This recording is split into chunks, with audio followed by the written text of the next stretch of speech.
Jack, I really never thought Ethan would marry tomorrow.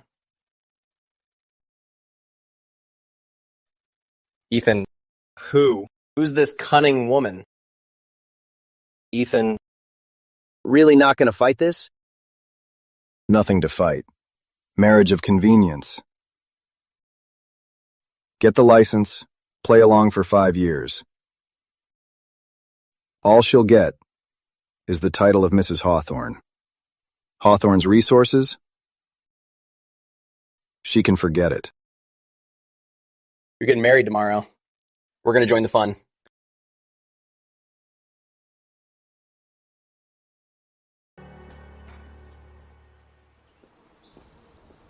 Miss Grant? You should know, our marriage was arranged by the elders. We have no feelings for each other. So, let's set a time limit. 5 years. In 5 years, we will divorce amicably. During this time, we don't interfere with each other. I'll give you a monthly allowance. But Hawthorne's resources and connections are off limits to you. Understood? Mr. Hawthorne, the 5-year pact and the requirements you mentioned, I have no objections to them. We'll do as you say.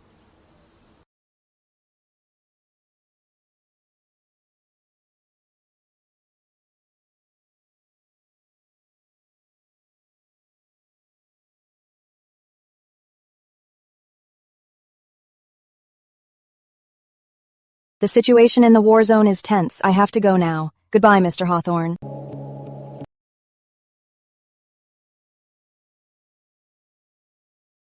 Ethan, after hearing your unfair terms, she just left like that?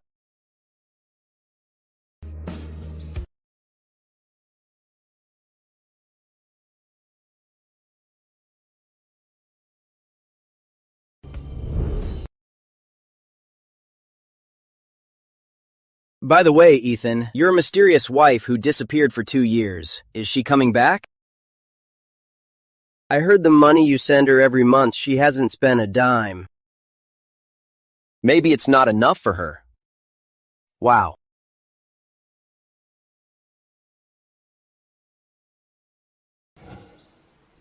She disappeared the day you got married. For 2 whole years. Hasn't spent a dime of the money. Your wife is quite interesting. I looked into her file. Olivia Grant, 26 years old, senior interpreter at the Foreign Affairs Office, fluent in multiple languages. She's been involved in several major diplomatic events and mediated in conflict zones. She's truly impressive.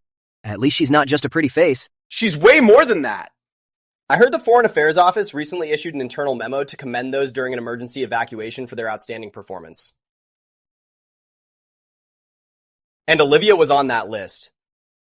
They said while on the battlefield, she didn't just translate, she helped the medical team with the wounded.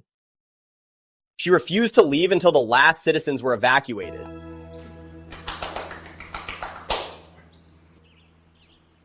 That was just her job. Give me a break. Interpreters don't go to the front lines. If it were anyone else, they wouldn't have the guts.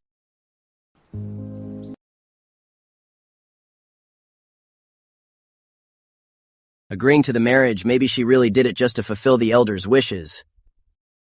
But as for the title of Mrs. Hawthorne and what it can bring her, she probably really doesn't care. Maybe it's just a trick of hers. After all, she even got my grandpa to threaten me with his life. What if you finally realize that Olivia isn't who you think she is? That would be so damn hilarious.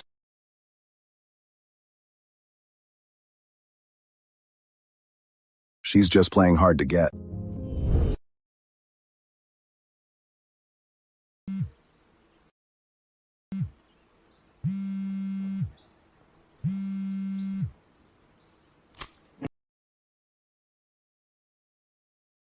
Grandpa. That girl Olivia, her 2-year deployment is up. She should be back tomorrow, right? Yeah, arriving in Capital City tomorrow afternoon. I know. Forcing you into this back then, you weren't happy. Your parents thought the Grant family status was too low, not a match for ours, so they weren't happy either. But Ethan, some responsibilities, some connections, you can't avoid them when they come. Feelings can't be forced. Her and I, we've barely even met. What do you expect us to do? Live like a normal married couple? I didn't expect you two to be head over heels from the start, but at least you should try to get to know her. That child was alone in a war zone for 2 years. Amidst gunfire, her life constantly on the line. She's coming back tomorrow, and you won't even pick her up?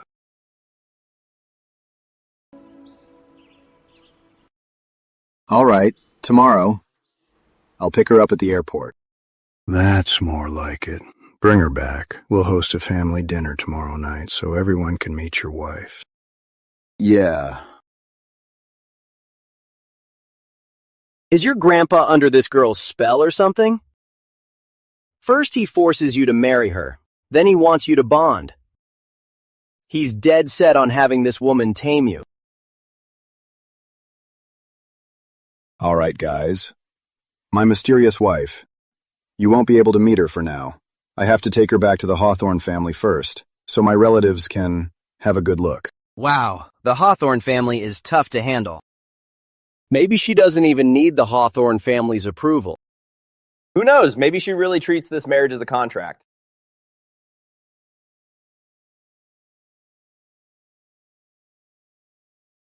I'm off.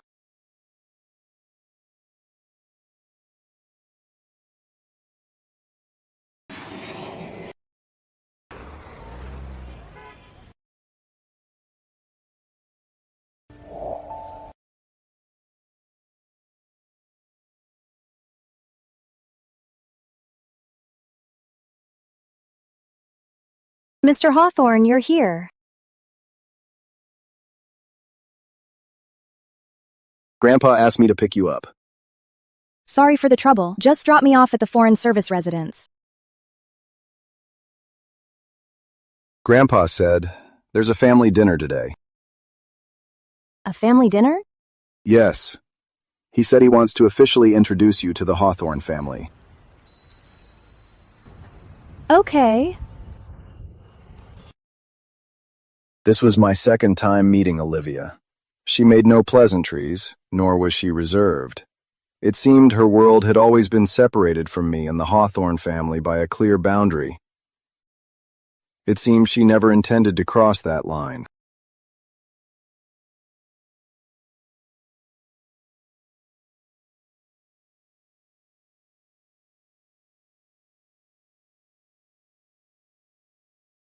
Dad.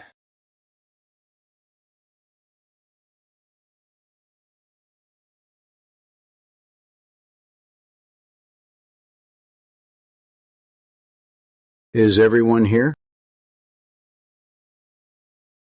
We're just missing Olivia and Ethan. Mrs. Grant is here.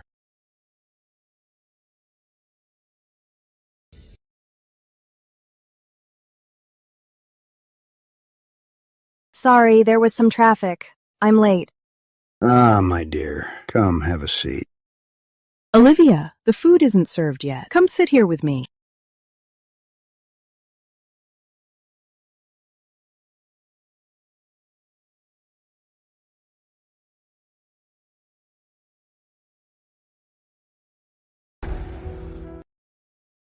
I don't know what Grandpa was thinking, making your cousin marry someone from such an ordinary family. Your aunt doesn't really like her either. At the family dinner tonight, make sure you take good care of your new cousin-in-law. Let her know the Hawthorne family isn't that easy to marry into. Olivia, I heard you're an interpreter at the Foreign Affairs office. It probably doesn't require much skill, right? Translating documents all day. Doesn't it get boring?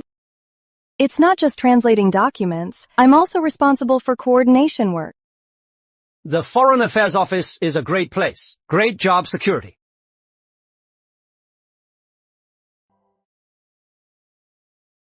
Olivia is still young. She has plenty of room to grow. Both your parents are gone, right? Do you have any other relatives? My parents died when I was 12. My grandpa passed away 2 years ago. Now I'm the only one left. She said it so calmly. No self-pity. No hiding it. Such a poor child. But things are better now. You've joined the Hawthorns. We're all family now. Olivia, it must be hard working abroad, right? I heard the places you've been to are not very comfortable. As a girl, you don't need to work so hard. It's all right. Work requires it. For a girl, it's better to have a stable job. Like our Sophie. She's a curator at the art gallery now. The work is easy, and the environment is great. It also cultivates her taste. Oh, right.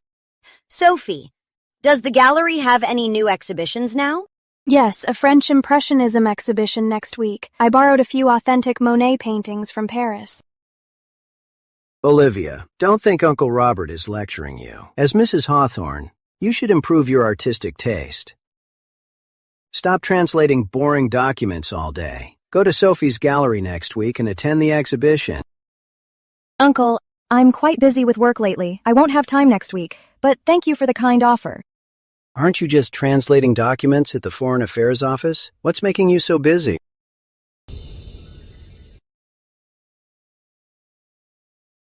It's not just translating documents. Next week, I'll be attending a regional peace process consultation, handling war zone ceasefire agreements. Peace process consultations? You mean the one signed in Geneva just last month? The temporary ceasefire agreement? Yes, my team was responsible for cross-checking the agreement in the Chinese version and parts of the Arabic version. Ah, that agreement. I think I read about it in an internal briefing. The Foreign Affairs Office commended the team, right?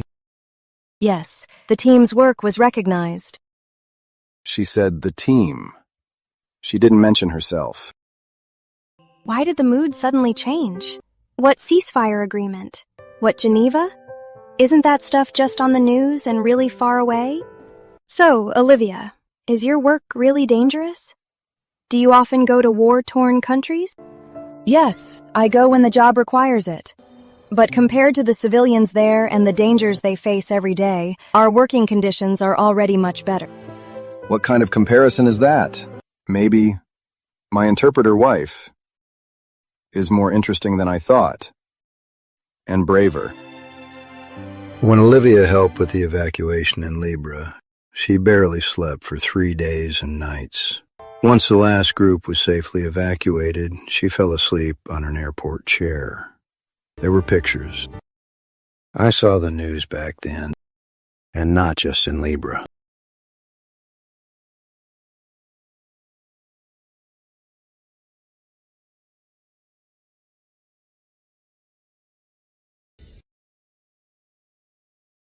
Dad, there was traffic. I'm late. Charles, Robert. Olivia, Uncle Richard. You were just asking if Olivia's job is dangerous?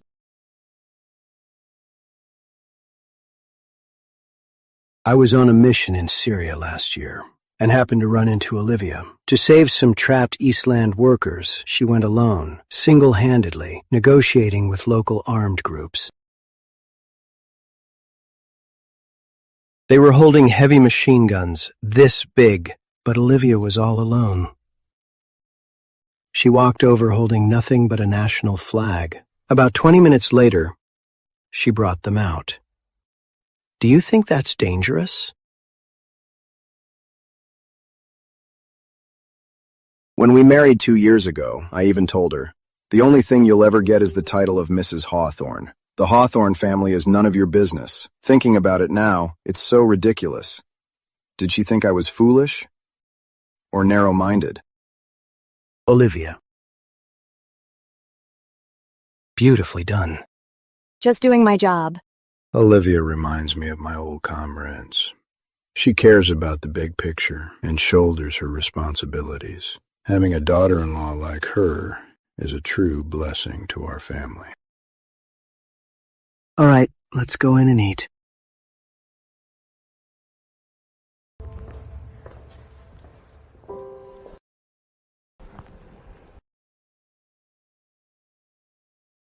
Olivia, I know you have ideals and ambitions. I admire you. But as a woman, family should ultimately come first. Now that you're married, and will have kids soon, you can't just keep running around the world, right? Mom, how could you say that? I have to disagree, sister-in-law. I actually think it's exactly because of this that she truly lives up to the Mrs. Hawthorne title.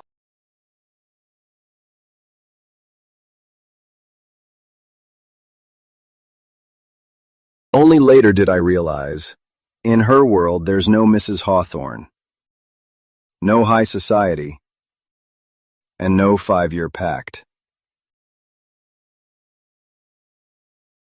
Even with limited strength, she never stopped trying. In distant war zones, she carved out lifelines for more people to survive.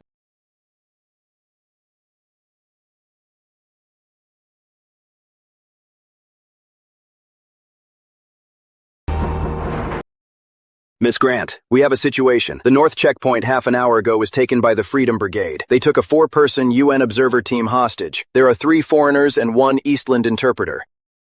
Reason? They claim the observer team has spies. They said they were carrying unauthorized equipment. But what they really want is the medicine inside. And they're demanding a ransom. Who's their commander? Do you know him? His name is Abdul Khalid. Goes by Scorpion. He's known to be brutal and paranoid. Very dangerous. Understood. What about the Eastland interpreter? How is she doing now? She's a young woman. A medical student. Volunteered to translate here. But last month her mother died in an airstrike. How many supplies do we have left? Give me half of the painkillers and antibiotics. Not much left, but I can scrape some together. You're not going there, are you? It's extremely dangerous. We should wait for special ops. There's no time. Contact them.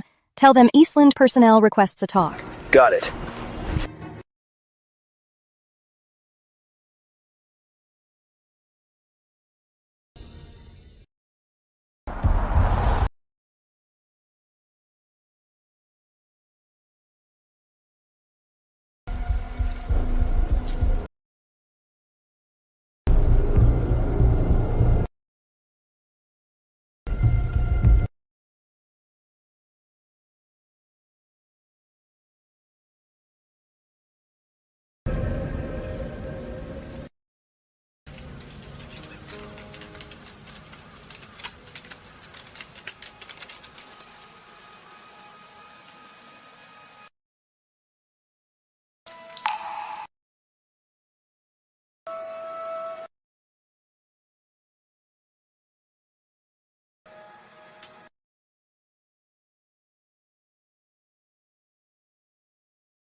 An Eastland woman. Is the coalition group out of men? They sent a woman. I'm not with the coalition group. I'm an interpreter for the Eastland Foreign Affairs Office. Mr. Khalid, I'd like to speak with you alone. Humph. Say whatever you need to say right here. I heard you detained a coalition group team on suspicion of them carrying espionage equipment. This is a very serious accusation. If the accusation is true, it will trigger strong outrage from the international community. They will impose sanctions on you and your tribe.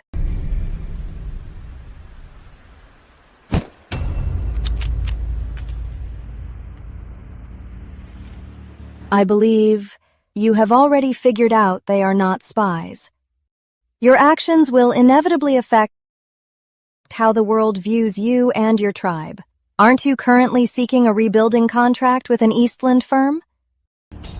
This company highly values their partner's international reputation.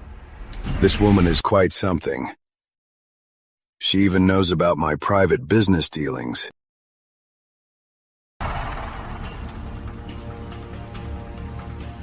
I understand your concerns. After all, in this land, trust is the ultimate luxury. I'm willing to vouch for you and publicly declare that this incident was just a misunderstanding. What gives you the right? I'm with the Eastland Foreign Affairs Office. I can vouch for you as an Eastland diplomat. And as you can see, as a gesture of goodwill, I brought painkillers and antibiotics. I know your tribe has wounded who need treatment.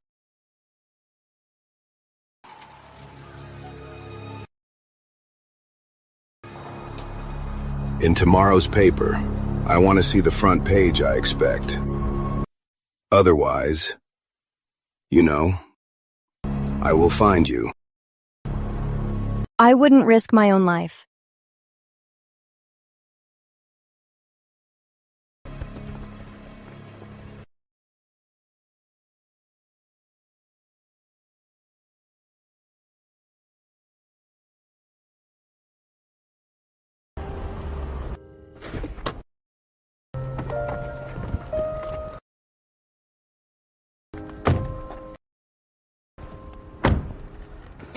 Grant, you're the only one who could slip right under Scorpion's nose and get the hostage out safely. You're amazing. Miss Grant, thank you so much. Take her to the infirmary. All right, let's go.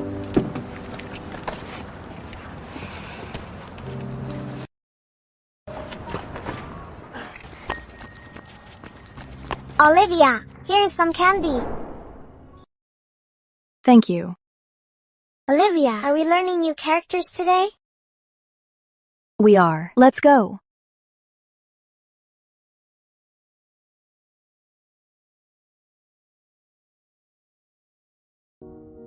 What are we learning today? Today, the new word we're learning is peace.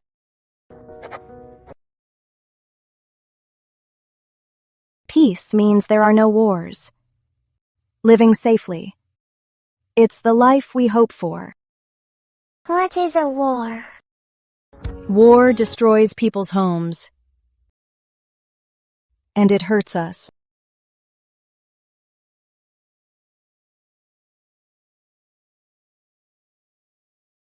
These kids really trust you.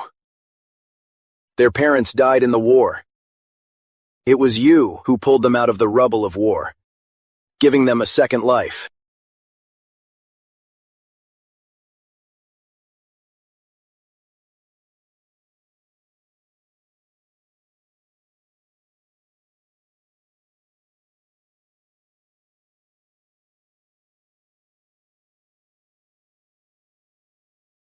Sky Lounge tonight, the usual spot. I invited Michael and Samuel to celebrate with you. Congrats to Mr. Hawthorne on your success in the Middle East Initiative. All right. Oh, right. Bring your mysterious wife. It's been a month since you returned. We still haven't officially met her yet. She's busy. Forget it. Ever since that family dinner, she moved into the Foreign Service residence. We haven't crossed paths since. We've completely stayed out of each other's way.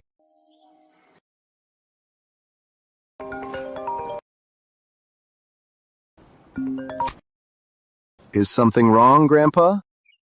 I heard Weston's boy wants to meet Olivia. Take her with you. Well, Grandpa, Olivia is your legal wife. She is Mrs. Hawthorne, what's the point of hiding her? I'm not hiding her. She probably doesn't have time either. Have you even asked her? Olivia, that child, she doesn't have much of a foundation here. As her husband, you should introduce her around, help pave the way for her. All right.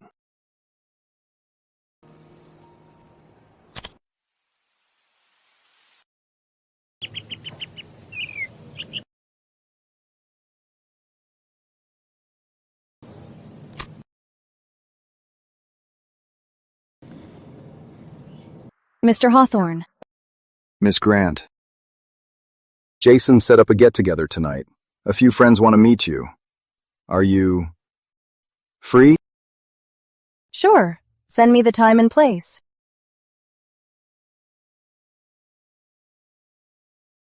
Do you need me to pick you up? No need. I can head over myself. See you tonight.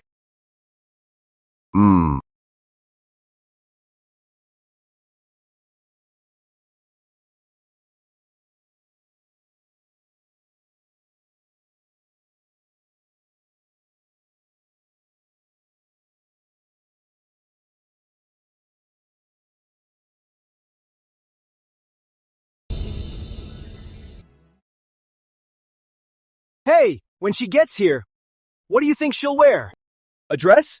A suit? Or her signature white shirt? Olivia! I'm sorry. I'm late. Oh, Olivia! You're not late at all! Perfect timing. Come on, have a seat. Thanks. Olivia, you must be pretty busy at the Foreign Affairs office. Not too bad. Lately, I've been organizing files from my last overseas assignment. I see. Olivia was in Geneva earlier, taking part in the war zone ceasefire negotiations. I heard about it. Very impressive. It was our team's joint effort.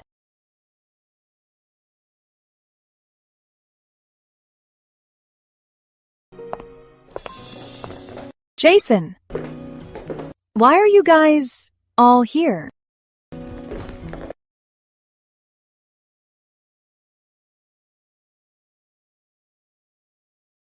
How come you're all here?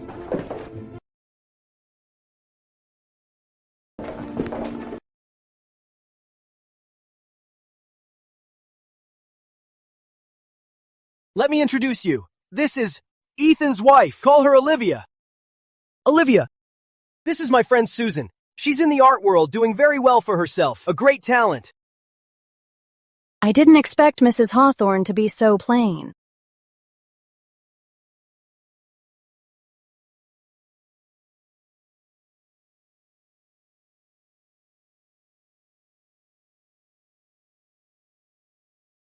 There you all are. Hi, Samuel.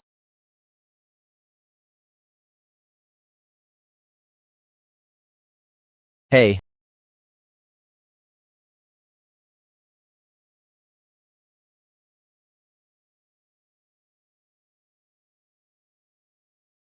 Oh, right. That small portrait by Modigliani I saw last week. I won the bid. Although it was only $3 million, its melancholic aura is just so captivating. Susan, you really have great taste in art. I could never see what's so good about those paintings. You need to listen more and observe more. Just like some people, even if they enter the top circle, they can't hide their inherent tackiness.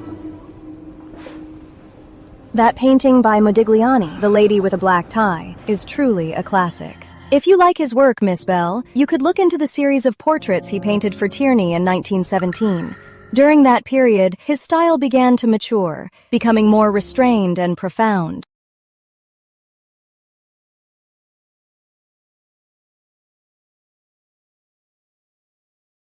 How does she know so much?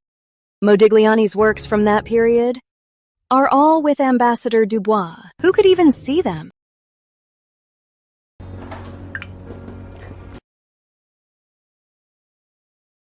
Hello, Pierre?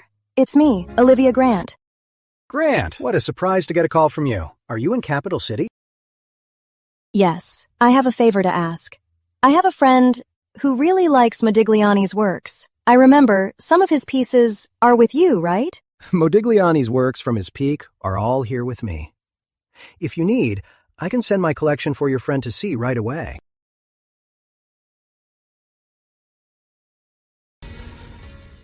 The person on the phone is Ambassador Pierre Dubois.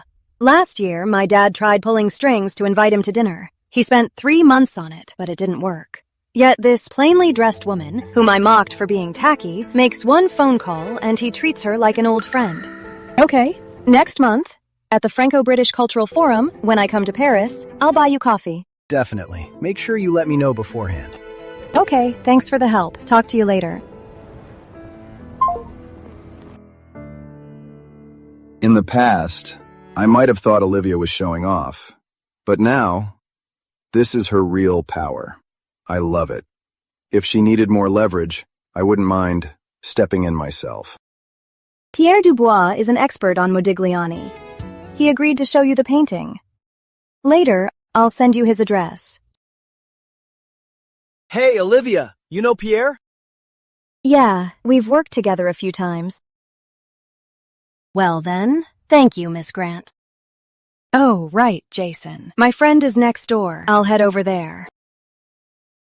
Excuse me. Let's go. Are you guys coming?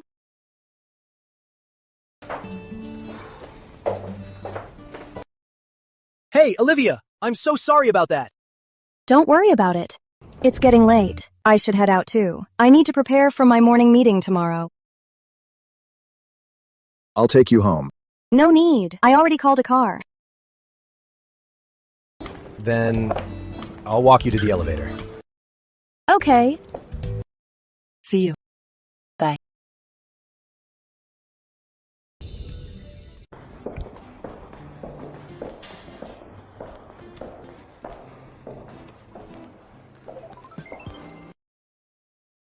Thanks for your help today and coming out with me tonight.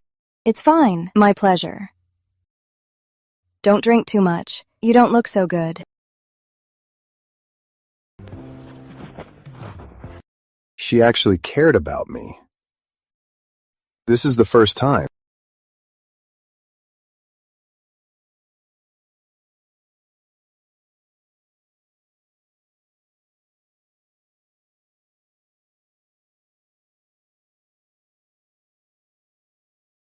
Hey, Ethan. Come on over. We were just talking about you. Saying what about me? Seriously, man. Olivia was just here, so I didn't want to say it. I'm 30 years old, but I've never met a woman like her. True. She's highly professional and very low-key.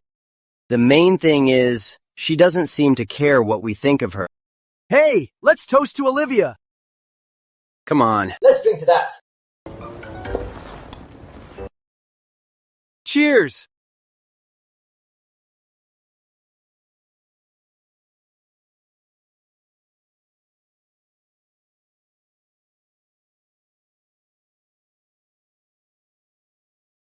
Ethan, is your stomach acting up again? I'll call your doctor.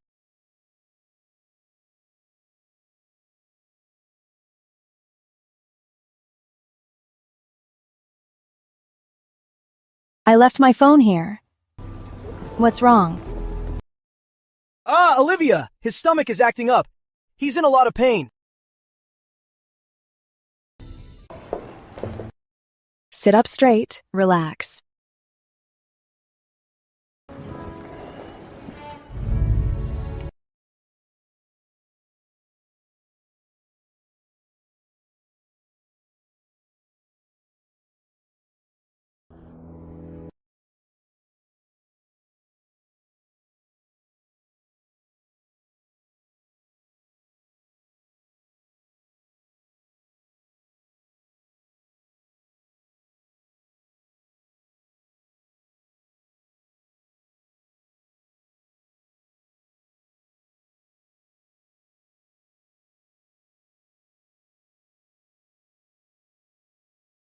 How do you feel now? Any better?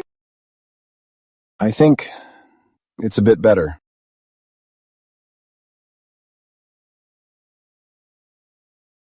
Thanks. You know how to do this? Yeah, my mom's a doctor. I picked up a few things.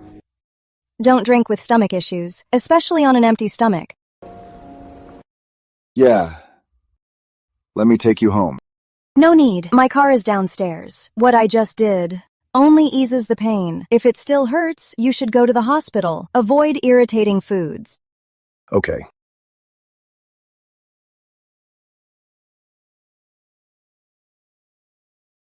Thanks. No problem. I'll be going now.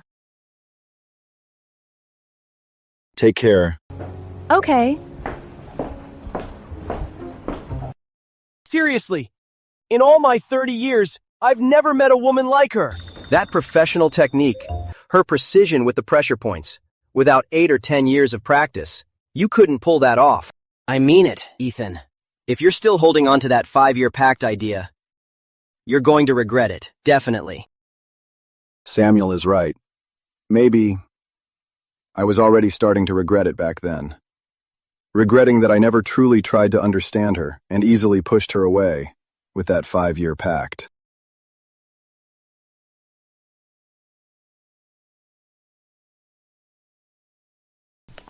Olivia, the interpreter.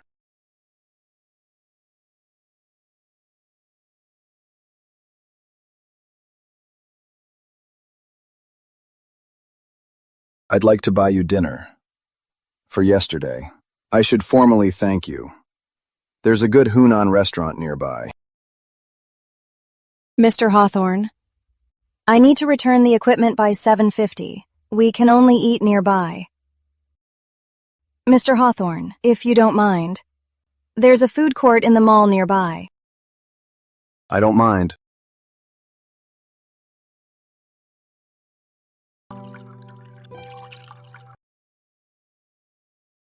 Are you always in a hurry? Yeah, Foreign Affairs has strict schedules.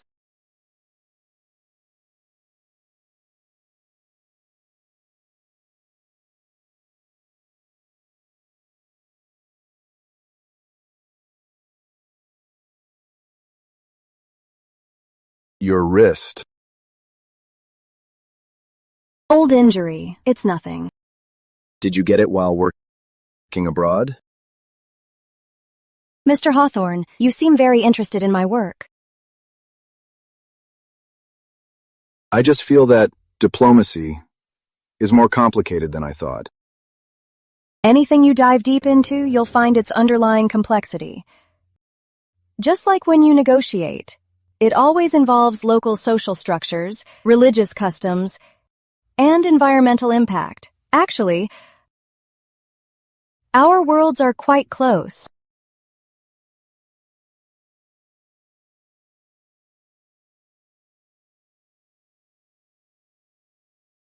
It's 7. I should get going. I'll walk you out. No need, it's just a few steps. Thank you for dinner.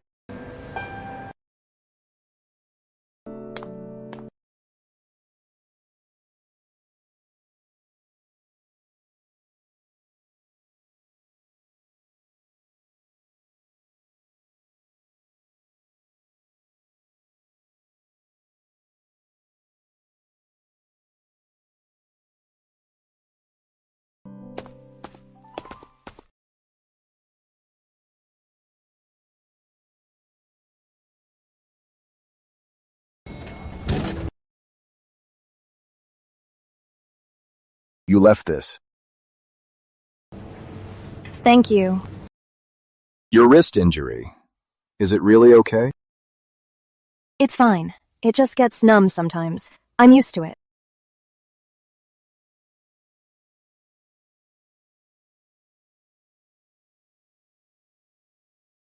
Mr. Hawthorne, goodbye.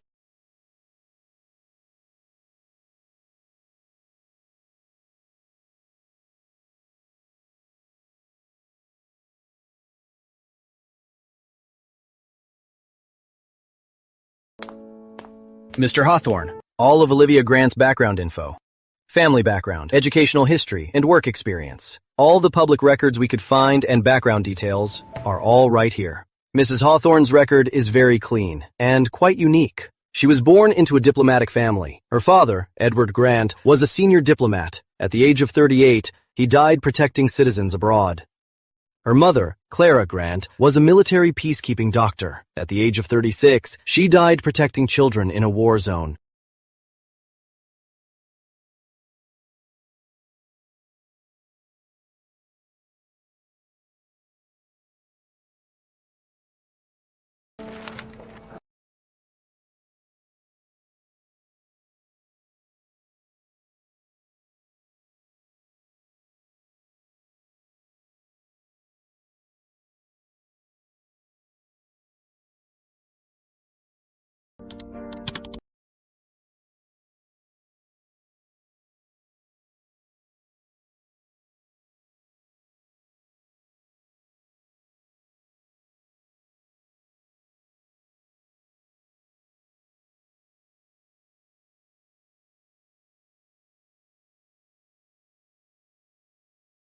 She lost her closest family, bearing a heavy past. Yet she still chose to save lives in war zones. At that moment, I understood what Grandpa meant. She holds something greater in her heart. She carries the weight of a nation. So the title of Mrs. Hawthorne, the Hawthorne's so-called resources and connections, she doesn't care about them at all.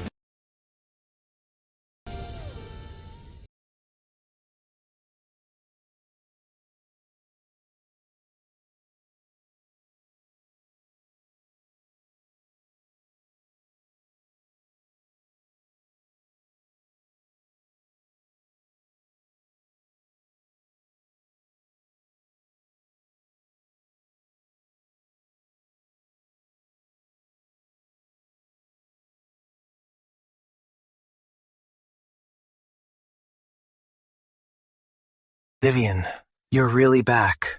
Does Ethan know? Just got back. Haven't told him yet. I heard from the class president that Ethan is going to an international reception tonight. Vivian, with your current status as a multinational executive, you should be qualified to go, right? Yeah.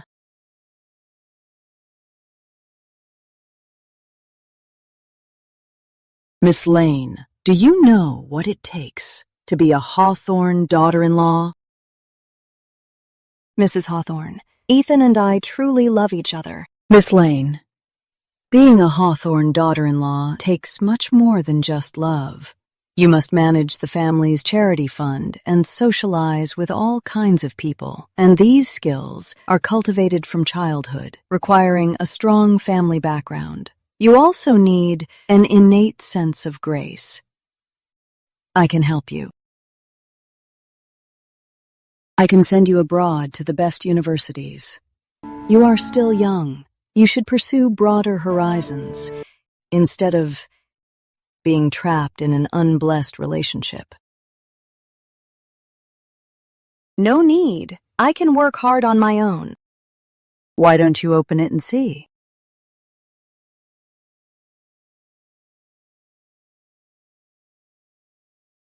This is the equity structure of Hawthorne. There's a clause in it. If Ethan's spouse is not approved by the family, he will lose his inheritance rights until he makes a choice that suits the family's interests. Are these the rules made by you rich people? Can't you even decide your own marriage? Taking these $3 million is your best choice. I was too weak back then. I had no choice. I could only work day and night abroad. Now I've finally achieved success, but he is already married. However, rumor has it that Mrs. Hawthorne is an interpreter for the Foreign Affairs Office. Her family background is ordinary. In a family like Hawthorne, having no background is the original sin. The position of Mrs. Hawthorne will be mine. Ms. Lane?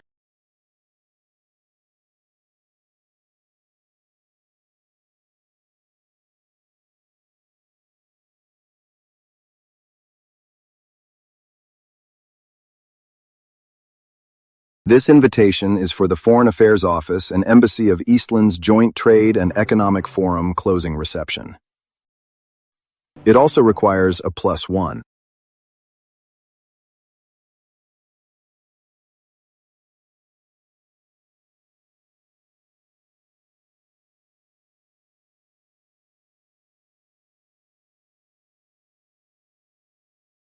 Mr. Hawthorne. It's me, Miss Grant. Tomorrow, the Foreign Affairs Office is hosting a Trade and Economic Forum reception. They requested a +1. Do you have time? Time and place? Tomorrow afternoon at 3, Grand Trade Hotel's banquet hall. All right, I'll be there on time. I'll pick you up then. I can just go on my own. It's an easy trip from the Ministry of Foreign Affairs. Olivia Grant, as your husband, picking you up for the reception is basic etiquette. All right. 6:30 at the West Gate of the Foreign Affairs Office.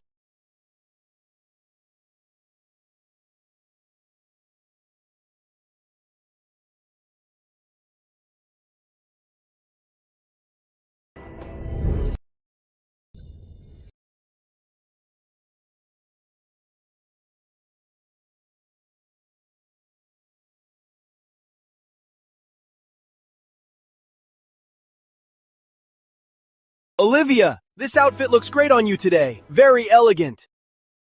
Olivia, the interpreter, we meet again. Mr. Weston, Mr. Rowe, hello. Let me introduce you to some friends. Hey, Ethan. Can I borrow Olivia for a sec? What for? Hey, Olivia, that Madame Dubois over there, she's been looking at you. Do you know her? Ethan, every day for 5 years I've fought my way to the top, all for this moment of success, so I could stand proudly by your side. I'll go say hi. Excuse me for a moment. Want me to go with you? No, thanks. You guys go ahead.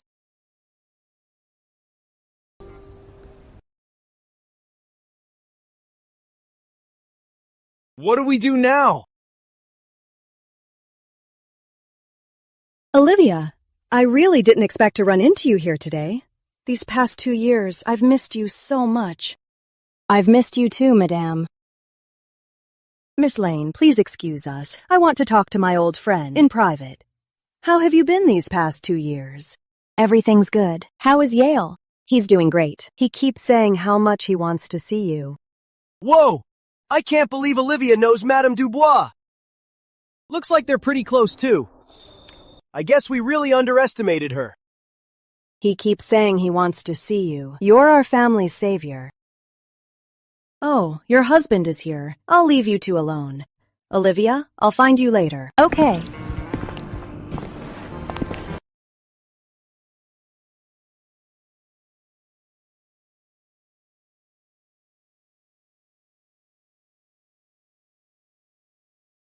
You and Madame Dubois.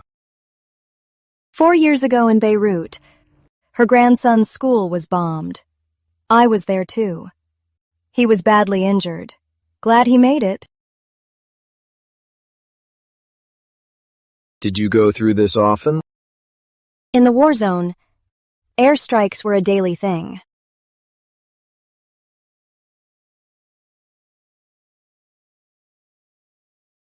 She's only talking to Madame Dubois because of her Hawthorne title. Showing off. Oh, she loves showing off, doesn't she? Then I'll let her show off today in front of all these noble guests.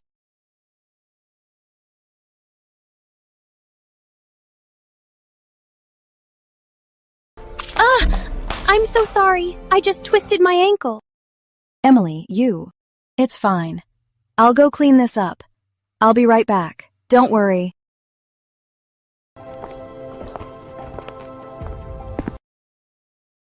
Emily Alden. You'd better hope it was an accident. It really was an accident.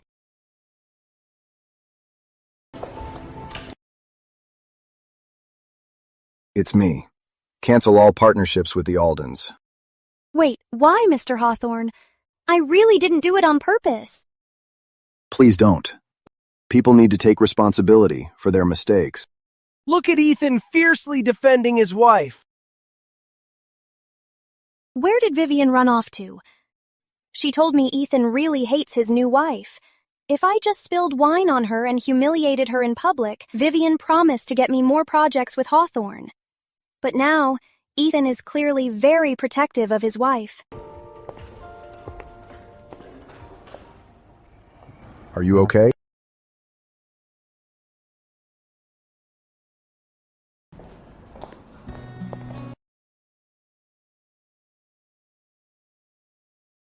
Miss Alden, your heels seem a bit unsteady. I suggest next time you pick a style with sturdier heels. Also, hold the stem with your thumb and index finger instead of wrapping your whole hand around it.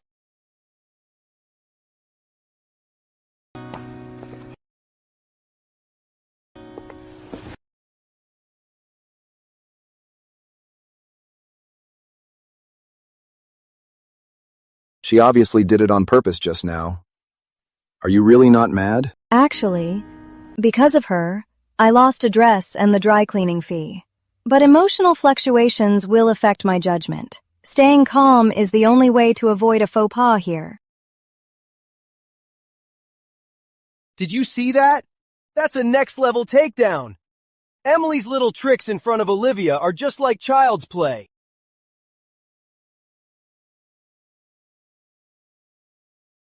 Would you be willing, as the lady of the Hawthorne family, to attend the Hawthorne family dinner? Would you be willing to act as the lady of the house at the Hawthorne family dinner?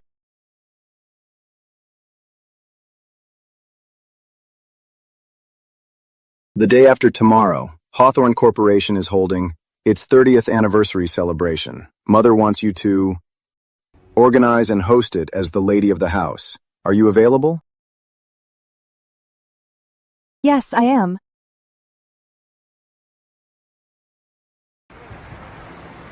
Olivia, thank you for your hard work today. Have you looked over the guest list? Yes, I have. There are 87 guests attending today, 28 family members, 47 business partners, and 12 political figures. I've revised the list according to your requests 3 times. Here is the final version. How thoughtful of you. I'll go check the banquet arrangements.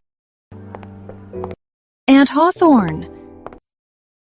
Congratulations. I don't remember inviting Vivian. Now that I'm successful, the only one qualified to stand beside Ethan is me.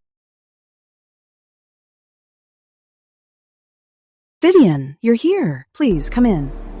Thank you, Aunt Hawthorne.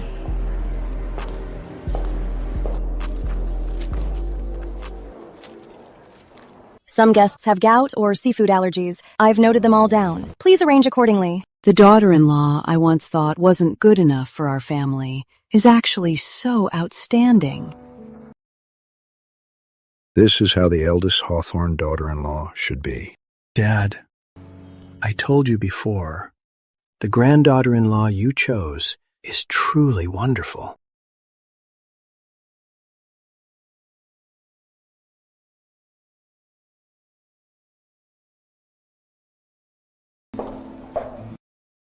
Ethan?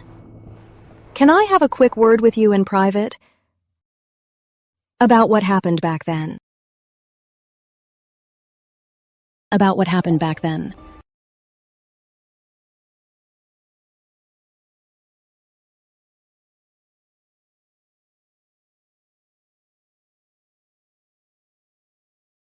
Mom?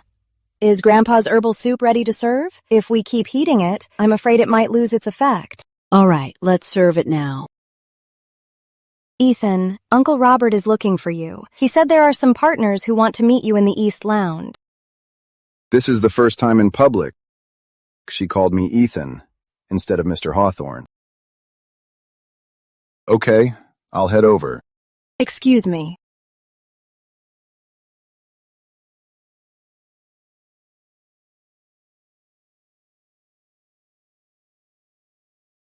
Olivia, You're the only daughter-in-law our family recognizes.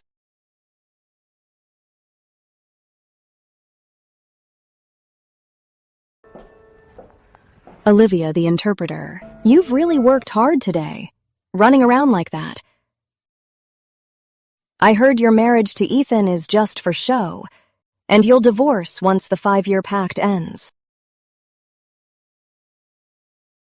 I heard your marriage with Ethan is just for show, and you'll divorce after the 5-year pact.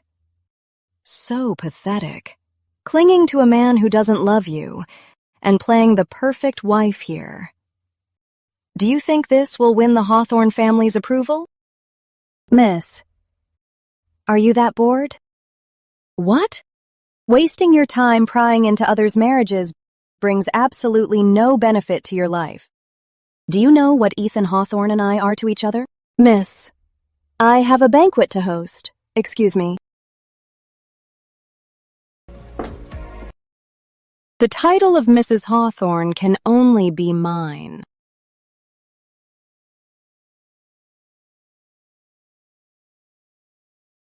Olivia, just now, near the restroom, did Vivian come talk to you? We just exchanged a few words. What did she say? Nothing important. Just expressing some personal feelings. I've already handled it. Does it not bother you? As for Miss Lane's personal feelings, I don't mind them. Mom, I'll go to the front hall first to see if they need any help. When I was young, if I met my husband's ex-girlfriend provoking me, I would definitely be emotional and make a scene. But this daughter-in-law of mine, she seems to truly not care. Olivia? Olivia's heart holds the world, not petty household disputes. I was too narrow-minded before. That day, when Vivian leaned in, my first reaction was annoyance and discomfort.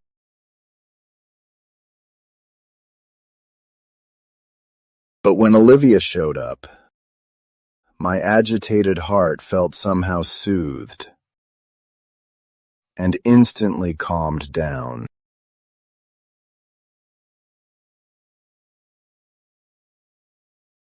The lawyers over in Milton just sent a message. Parliament has nationalized the mining industry. The mines we're acquiring happen to be on the list. Under local law, how much compensation can our client get? At most 60% of market value. But even worse, the local community has started protesting. They want a permanent profit share, or else they'll block the roads. Michael, this acquisition, we've been on it for over 6 months. If it gets canceled now because of these risks, not only will the client suffer, but our law firm's reputation will take a hit. Exactly.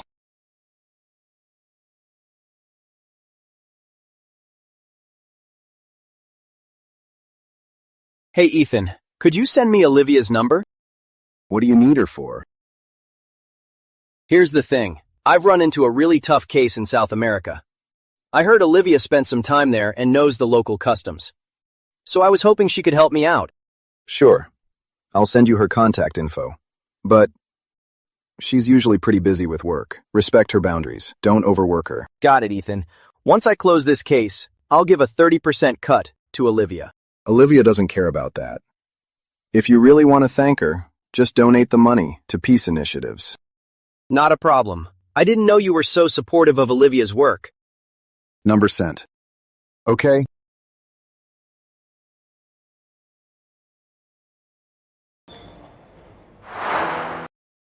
Hello, Olivia. This is Michael Rowe. Right now, I'm handling an acquisition in Milton, and we've hit some risky issues. You used to work there. So I was wondering if I could ask for your advice? Hello, Mr. Rowe. If it's not confidential, we can talk over the phone. We're representing a client for a mine acquisition in Milton. The issue we're facing now is the local community is demanding a permanent profit share, and the environmental permits keep getting delayed. Which mining district exactly? Aprimore District. There are 2 ways to solve this. All right, Olivia. Hold on a sec.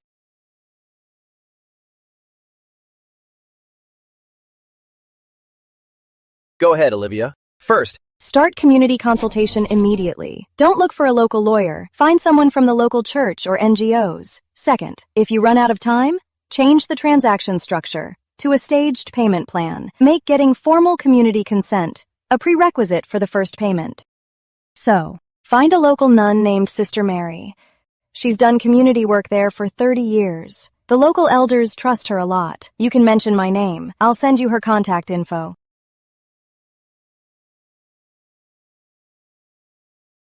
Olivia, why are you going out of your way to help me? If this isn't handled properly, it could spark a conflict. I remember back in 2014, there was a violent clash between the community and mine guards. 6 people died. In places like that, to you, it might just be a tricky region or a tough case. But to the locals, the mine is tied to their livelihoods, the environment, or even their lives. All right, Olivia, thank you. You've already given me the best possible solution. You're welcome. If you need more help later, I can recommend a few local economists. They know better than consultants about local customs and practices. All right. Olivia isn't thinking about business interests. It's about human lives. Compared to my so-called 30% commission, she is. Sigh. My perspective was too narrow. From now on, we're changing our strategy. First, contact this nun. Second, restructure the deal. Make community consent a condition for payment. Got it. Michael, are these? This is intel more accurate than our entire advisory team combined. It comes from someone who truly understands that land. Is it Hawthorne Corporation? Did Mr. Hawthorne help us? No. I'm no longer riding Ethan's coattails. I'm counting on Olivia now.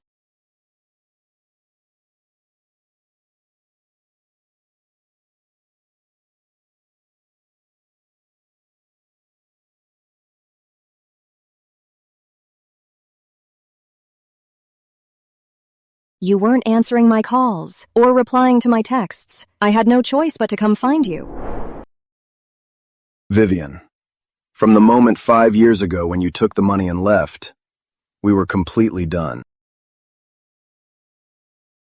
Ethan, I know you're married now, and I know I shouldn't bother you.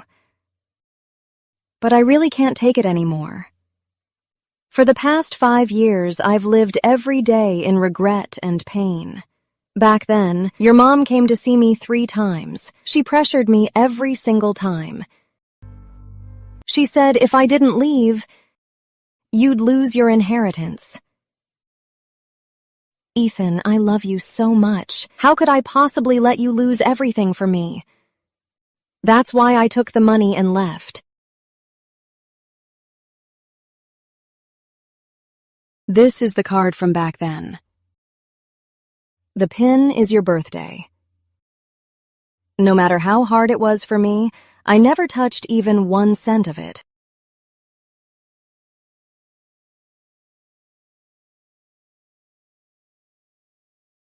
Why are you only telling me this now?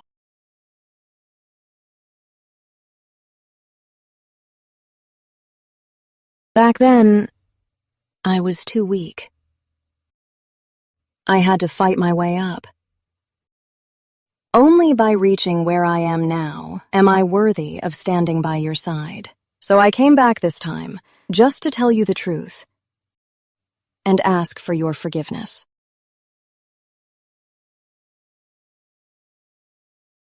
Vivian, if you really loved me that much back then, why didn't you tell me this before you left? Why didn't you give me a chance to choose?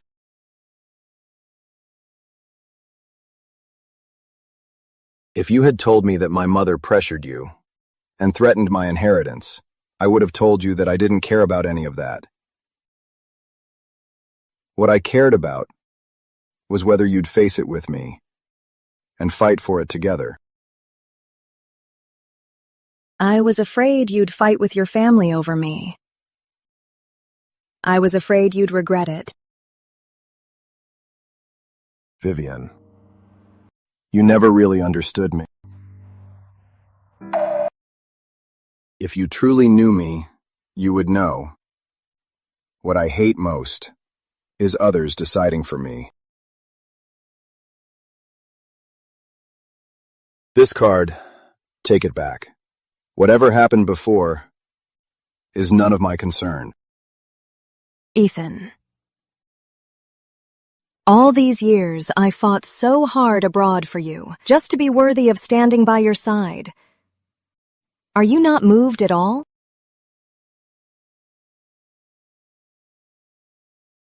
Vivian, the only person you've moved has always been yourself.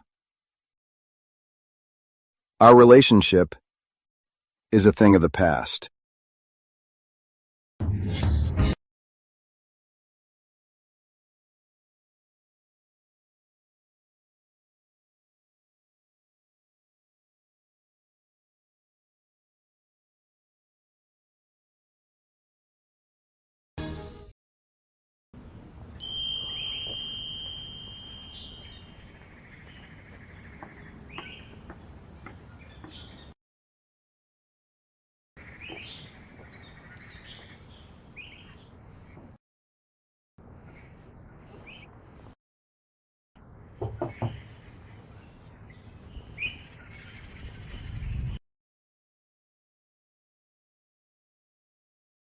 Mr. Hawthorne. Am I interrupting? No. Come in.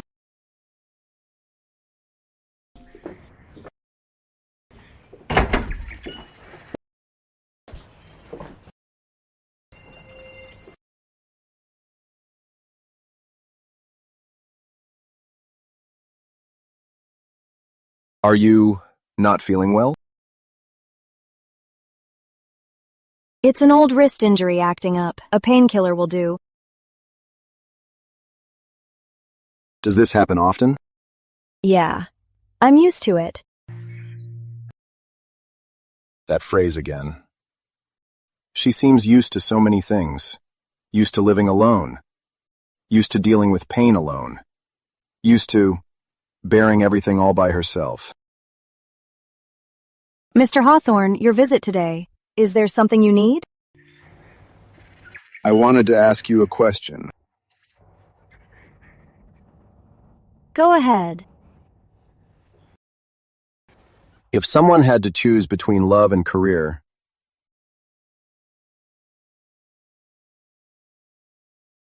what should they do? Why must they choose? I mean, why do love and career have to be mutually exclusive? True love shouldn't tie you down or demand a sacrifice. It should help you both grow. If someone has to give up their career to keep the relationship going, then it means the relationship is flawed to begin with.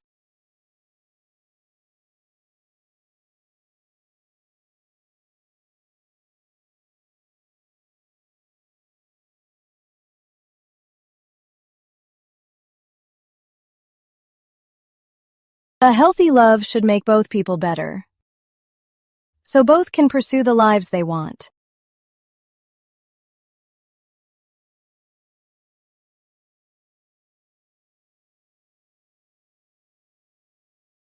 then what if they thought of your future and chose to leave? It depends on her motive. If she was looking out for you, it means she still cares. It's just that her method was wrong. Wrong. A relationship is between two people. Any unilateral decision made for their own good is disrespectful to the other person.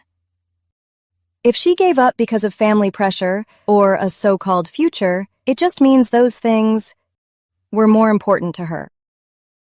5 years ago, the day Vivian took the money and left, she didn't even give me an explanation and just boarded a flight abroad. That money back then must have been more important than me.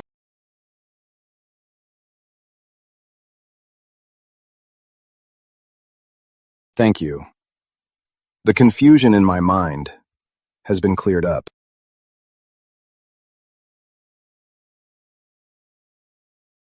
I'm glad I could help, Mr. Hawthorne.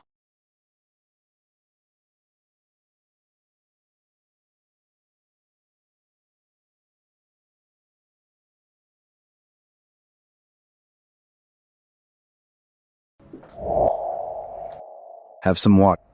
Thank you.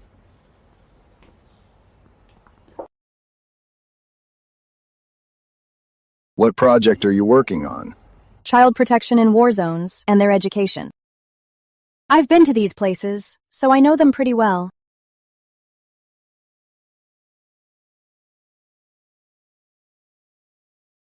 And these kids are?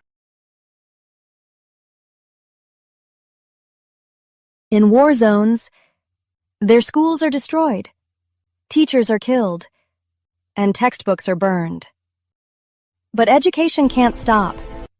If it does, a whole generation is ruined.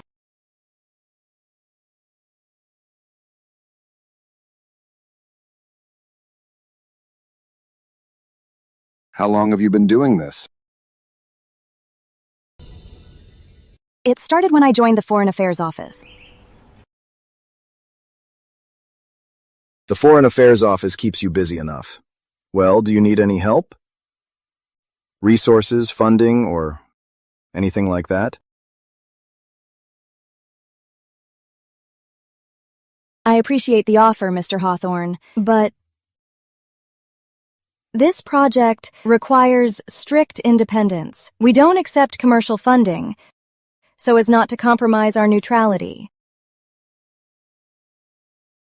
Then what can I do? If you really want to help, you could use international conferences to focus more on children's issues. In those settings, Eastland business leaders actually have a lot of influence. I've been trying to understand her through a business mindset, thinking help just meant money, resources, and solving problems. But what she wants is something much deeper. Validation. A shared pursuit of values. I understand. Olivia, from now on, try not to get hurt. That's impossible. The nature of her job comes with risks. From now on, let me take care of you. That sounds too cheesy. Besides, she probably doesn't need that. Don't worry, Mr. Hawthorne. I'll take good care of myself. All right. Don't stay up too late working. Oh, by the way, Grandpa said he misses you. Okay, if I have time tomorrow, I'll go visit him. Okay. Well, I'll let you get back to work. I'll head back now. Okay, drive safe. Mm-hmm.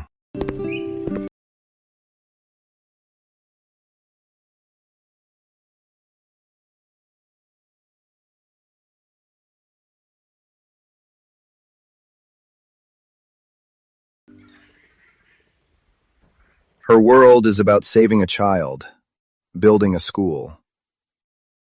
In my world back then, it was all business empires, power struggles, and emotional drama. In comparison, my world was far too small. Back then, I already realized back then that if I wanted to keep up with her, the road ahead of me was still very, very long.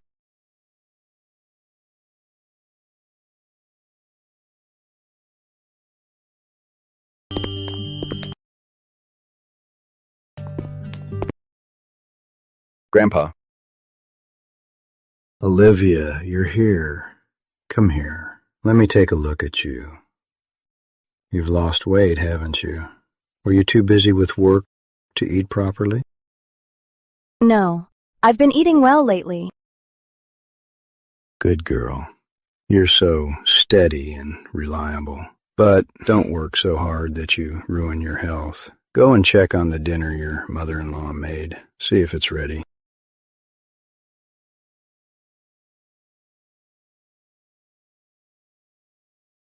Ethan, come to the study. Ethan. Yeah. You seem different lately. You have someone in your eyes and in your heart.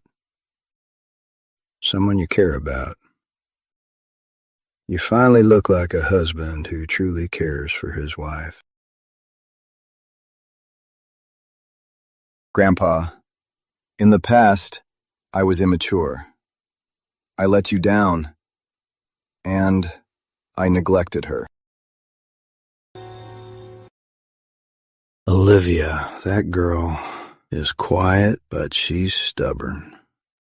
When her grandfather entrusted her to me, he said she carries too heavy a burden, and she's gotten used to handling everything on her own. If you want to reach her heart, you can't use the usual methods. The method you mentioned, Grandpa, what is it exactly? First, you have to use her way to understand her. On her chosen path, support her. Even if she says she doesn't need it, you must stand firmly where she can see you. I'll keep that in mind. Remembering isn't enough. You must learn to accept that in her heart, her country, and her responsibilities will always come before romance. You might never be the center of her world.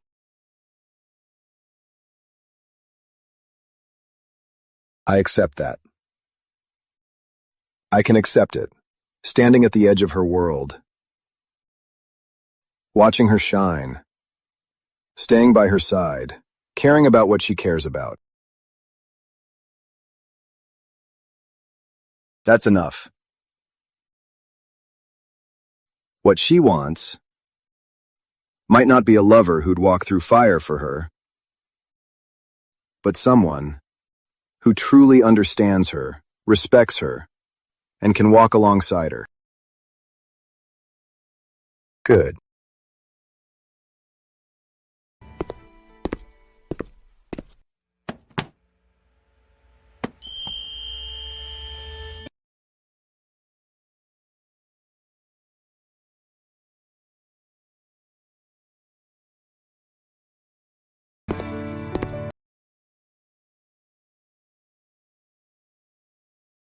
This is left by your grandma.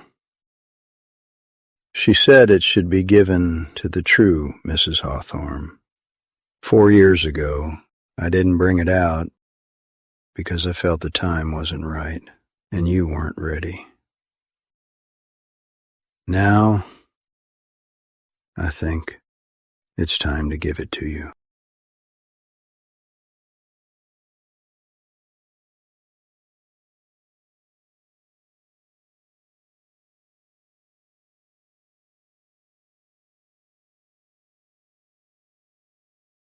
Thank you, Grandpa.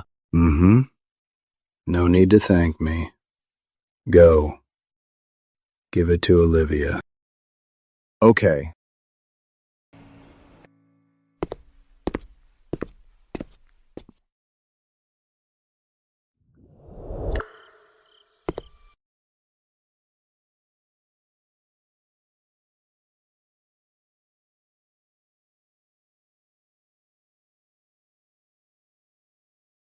Done talking with Grandpa?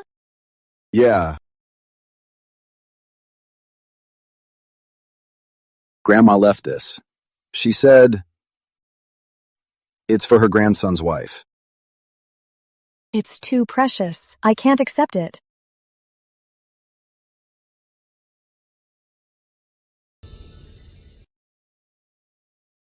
Everything I did was only because, during our marriage, I am Mrs. Hawthorne. It was my duty. But that doesn't mean it breaks the essence of our 5-year pact.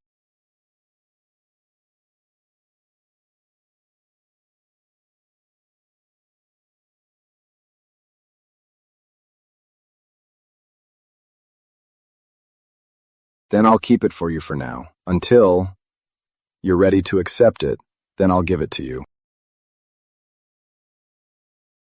Thank you for understanding.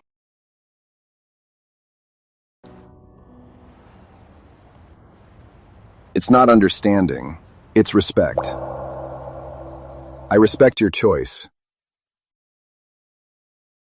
But I still want to say, in my heart, you're already my true wife.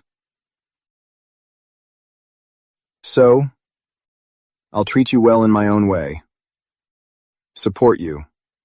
Stand by your side. You don't have to accept it, but please allow me to do so.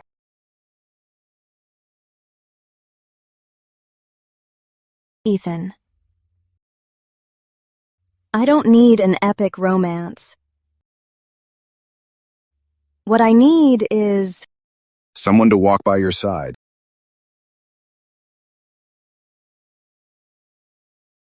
I can't say that I'm completely there yet, but I'll try my best to become that person. When you're ready to walk together, or when you need to walk alone, I'll be right here. Just look back, and you'll see me.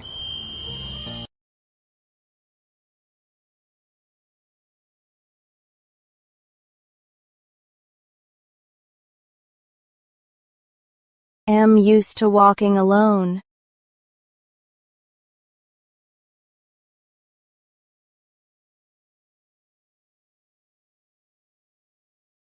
I know. So, we can take it slow. Let's start with just walking together sometimes. Okay. This is probably the best start for us. By the way, in a couple of days, I'm going on a business trip.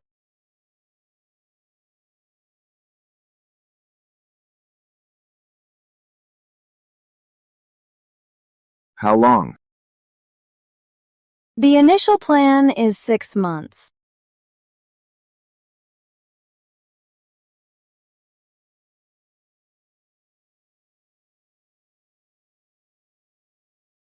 Okay. Then when it's time, I'll see you up.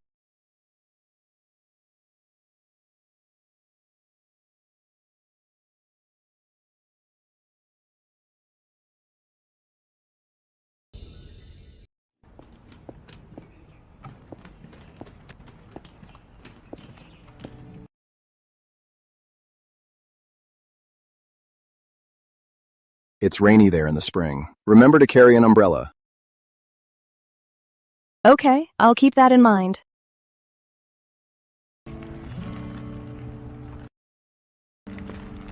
What's this? Just some things you might need. Open it when you get there. If you're ever in danger, call me right away. I have a project over there so I can send someone to you immediately. And keep your phone on. No matter how busy you are, let me know you're safe. Okay.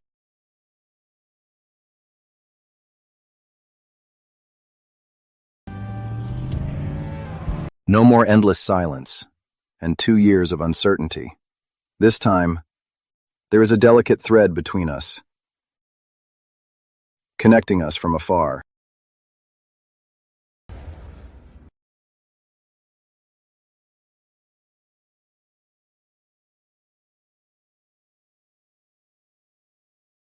It gets dry indoors in Geneva. Use this to adjust.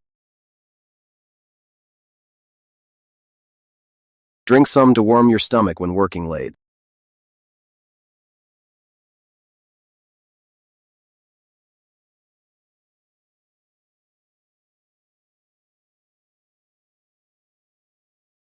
The world is vast, and every moment is worth remembering.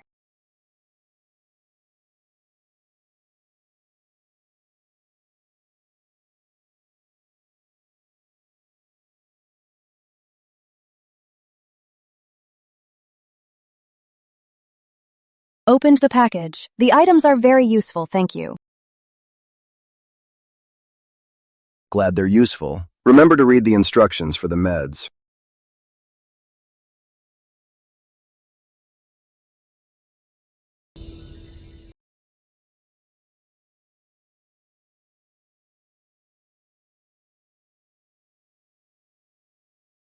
It's raining in Geneva. A little cold. Capital City cooled down tonight, raining here too. Looks like it's raining for both of us. Get some rest. Don't stay up too late.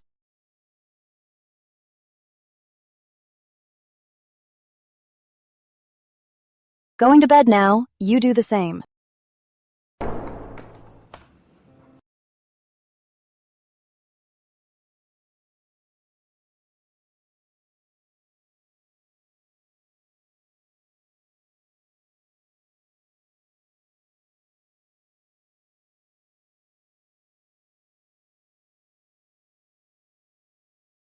Our new project involves the Northern Europe market. Their negotiation style is just like you analyzed. They focus heavily on data and rules. I've already had the team adjust our proposal.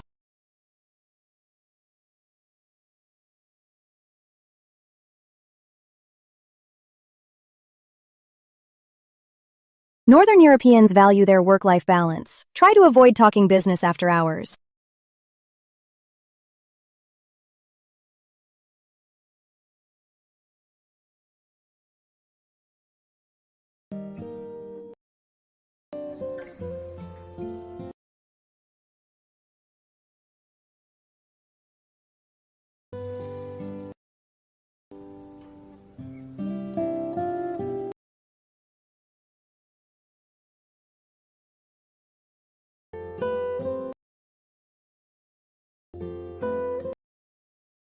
A magnolia bloomed at the manor. It's huge.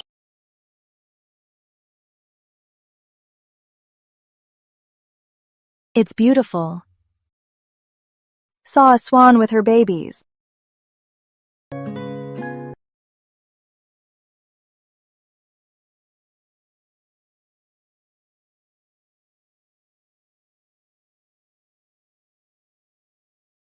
Jason wants me to attend a business dinner tonight. Go ahead, but you have a bad stomach, so go easy on the drinks. Okay, I'll listen to you.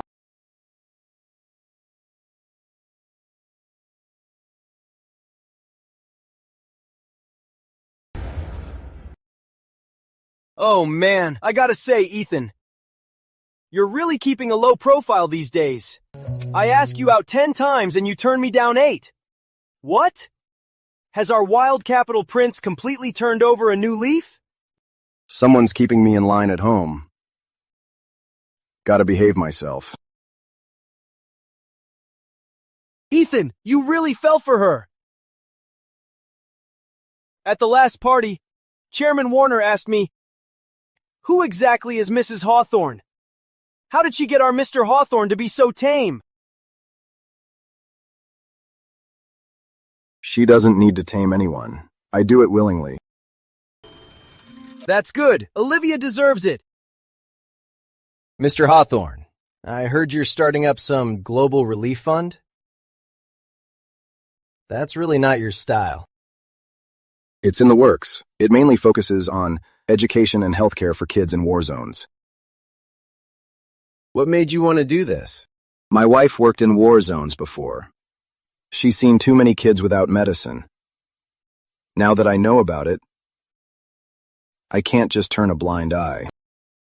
Honestly, Ethan, you can't go 2 minutes without mentioning Olivia. You doing all this? Does Olivia know? What does she think? She does. She even gave me a lot of practical advice, like how to connect with local NGOs and build effective partnerships. That's great. To Mrs. Hawthorne. To Mrs. Hawthorne. Not Mrs. Hawthorne, it's Olivia Grant. All right. To Olivia Grant.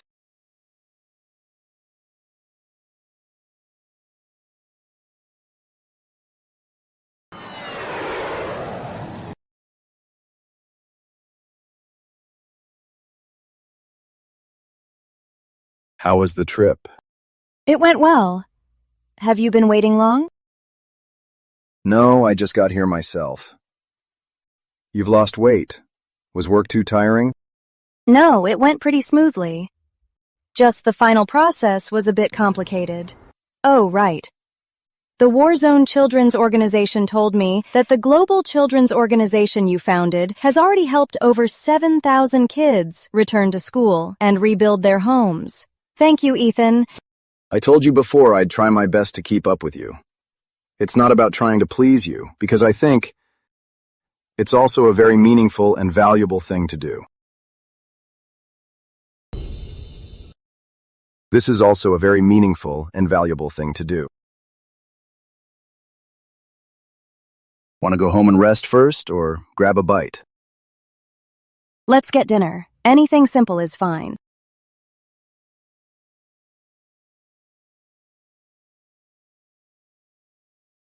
Ethan, heard Olivia's back. Just in time for the school anniversary gala tonight. Bring her along with you. We can give her a proper welcome back. Oh, I can go. Okay. I'll bring her over. Are you sure? If you're too tired, it's okay. Actually, they frequently donate to the foundation. I've always wanted to thank them in person.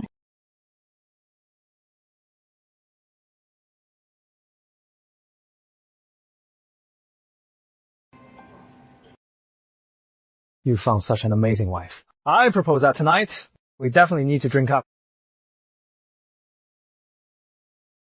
Olivia!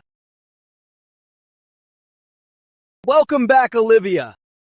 Must have been a tiring trip, Miss Grant. Mr. Hawthorne finally got his beloved back. If you hadn't come back soon, he'd have moved the company to Geneva. Long time no see. Thank you for your contributions to the Warzone children. Ethan, long time no see. And this is... Long time no see, sir. This is my wife, Olivia Grant. The mysterious Mrs. Hawthorne finally makes her appearance today. Indeed, Ethan hid her so well. I heard Miss Grant works at the Foreign Affairs Office. You must travel a lot, right? Especially to places that aren't very safe. It's part of the job. I do travel to many different countries. You're really dedicated, Miss Grant. I heard those war-torn areas are pretty dangerous. Is Mr. Hawthorne okay with you going? With a job like this, won't it cause trouble for the Hawthorne family? My wife's job is representing our country in diplomacy and promoting peace. Not only do I support her, I am so proud of her. Her responsibility and courage are unmatched by anyone I know. So, as her husband, I feel truly honored. Exactly. Olivia is doing great things. We're just doing business in peacetime. She's surviving in war zones. Can you even compare? It's totally different, right? Indeed. Olivia is the kind of person who makes the national news. And she is fully recognized by the Hawthorne family. She only achieved all this thanks to the Hawthorne family's resources. I had to rely entirely on myself to secure my place in a foreign firm. Mr. Hawthorne, you have such an amazing wife. You definitely need to drink a few more rounds today. Sure. Class president, his stomach isn't great. He can't drink. It's her first time defending me in front of my friends.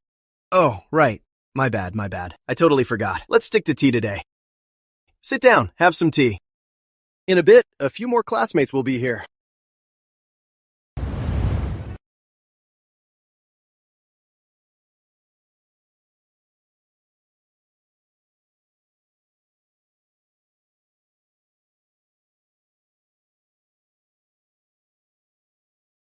Olivia Grant, you really know how to play the game.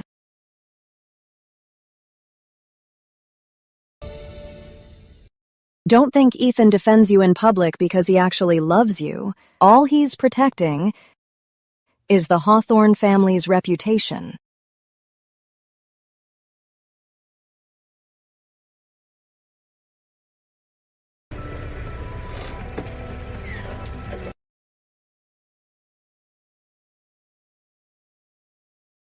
Miss Lane, do you need something from my wife?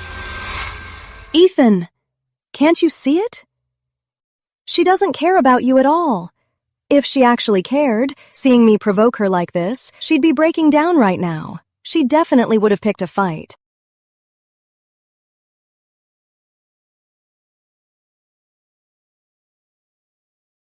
Vivian, I don't care if she shows what you call caring.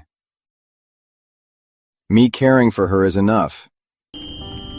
As for her remaining calm, that's her grace and inner strength.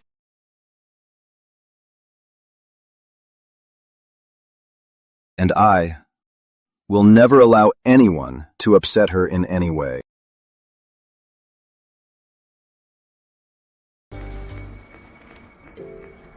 Mrs. Hawthorne, let's go home.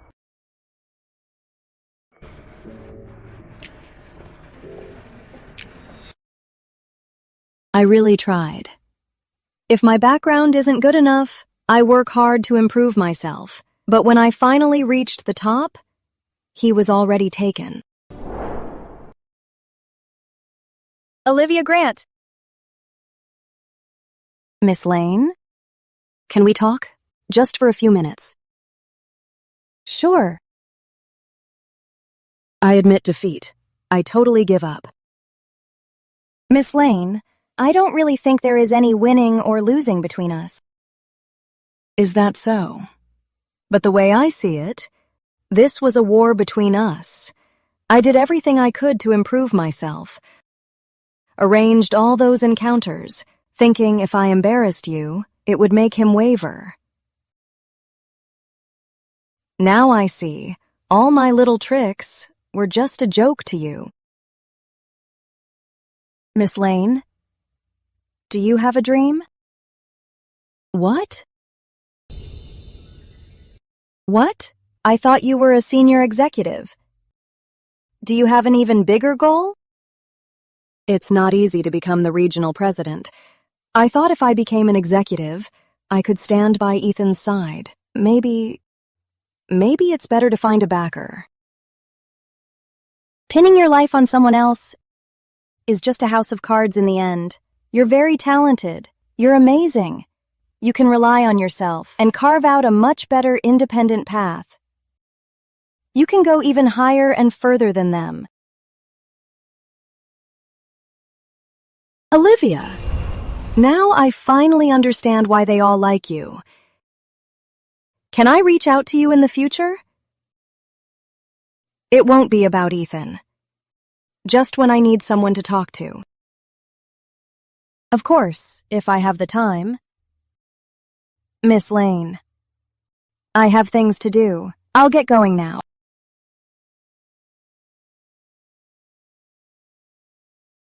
Ethan, for the first time, I realize you're nothing special.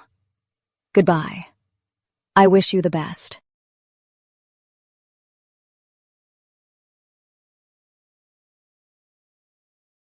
Ethan, your 5-year pact with Olivia is almost up, isn't it? What are your thoughts?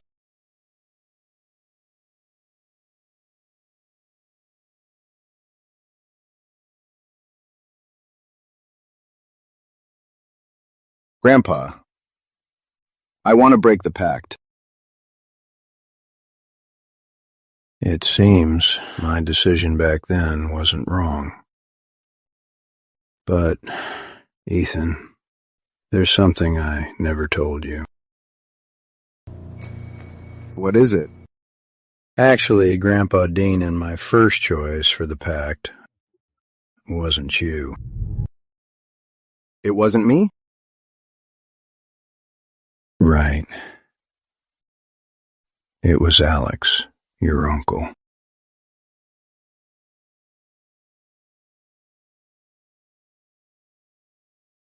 Why was it my uncle? Alex was a better fit. He is more mature, travels around all year, and has seen the world. He could understand better what's going on in Olivia's head and what she wants. Plus, he is single and doesn't have any messy baggage from the past. Then why didn't it happen? That boy, Alex. When he found out, he flat out refused. Refused? Right. He said he and Olivia were more suited to be comrades in arms. But he couldn't give her a normal, warm life. He said you were a better fit. So, Ethan, you need to understand, Olivia marrying you wasn't her marrying up into the Hawthorne family, but rather the Hawthorne family being lucky to have her.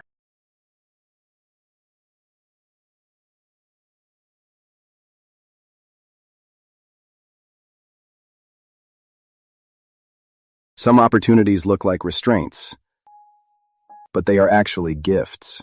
I almost threw away this gift with my own hands.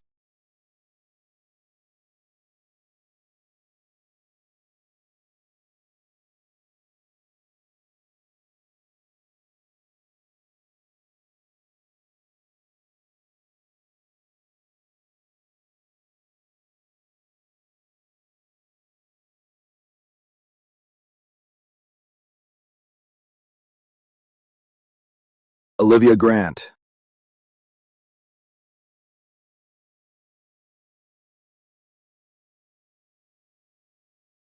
Ethan, what are you doing here?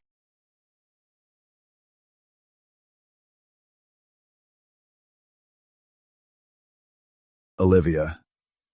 About our marriage pact.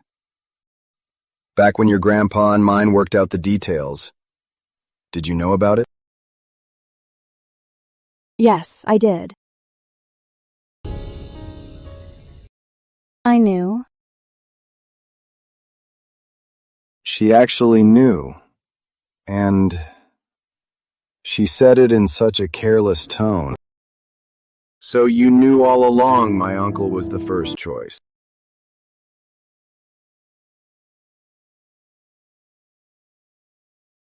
Grandpa Dean mentioned it briefly. He said there were 2 candidates. Maybe Grandpa Hawthorne preferred you, so he chose you in the end. Actually, when you first told me about the 5-year pact, I was relieved. For me, 5 years allows me to fulfill my duties. When the 5 years are up, I can go without any burdens to do what I want to do. At that time, I always thought I was the one who proposed the pact and had it all under control.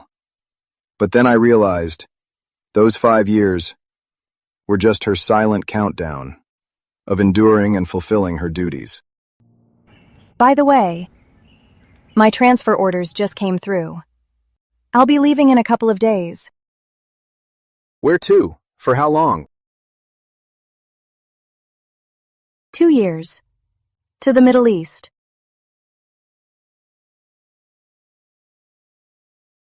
Is it already finalized? Is there really no wiggle room at all? No. It's already in the final stages.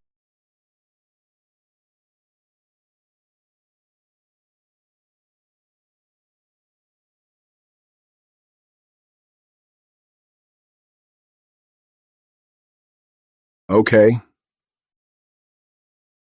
I respect your decision. Let's have dinner at Hawthorne Manor tomorrow. We can have a farewell dinner for you. Sure. I have things to deal with at the company. I'll go back first.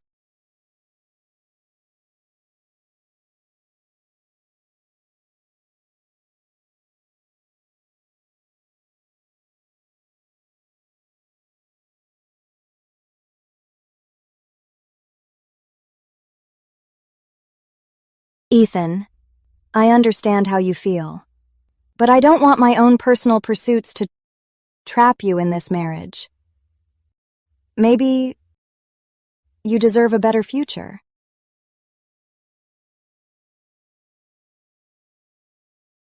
Where's Ethan? Ethan. He said he's handling an urgent project at work. What urgent project could be more important than Olivia's farewell dinner? Olivia, I was wrong before. I was narrow-minded and short-sighted. I only cared about social status, face, prestige, and all that superficial stuff. I always felt you and Ethan weren't a match, but I can tell that now he truly cares about you. Can you give him another chance and wait for him? Don't pressure her. Olivia is going to work in a war zone. It's an important step in her career plan. Olivia, you belong to a wider world.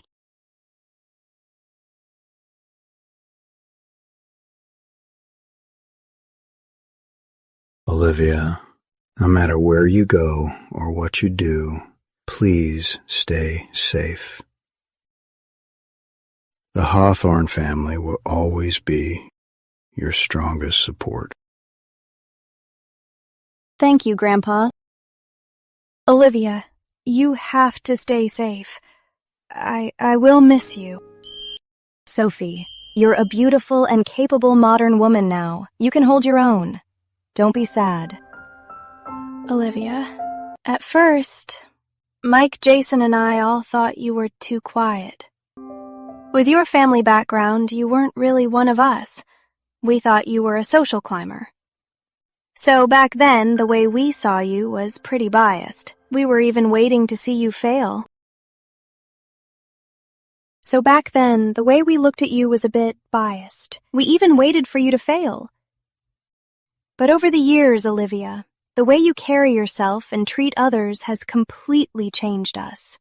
Olivia, Ethan is so lucky to have married you, and I'm so lucky to have you as my sister-in-law. Sophie, Ethan is a good man. Knowing you and his friends is my honor. Oh, right, Olivia. Since you'll be traveling, Mike and the others compiled a list of local war zone hospitals, clinics, Doctors Without Borders contacts, and a few reputable international security firms. It also includes safe house addresses for temporary emergency shelter. They asked me to pass it on to you. This is so thoughtful and so precious. Thank you all. What on earth is Ethan thinking? Why isn't he here to seize his last chance?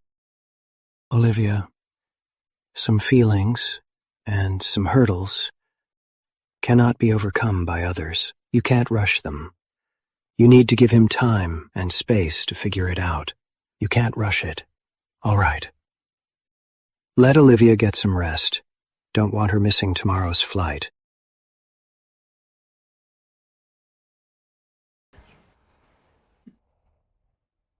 Grandpa, I'll get going now. Stay safe. Olivia.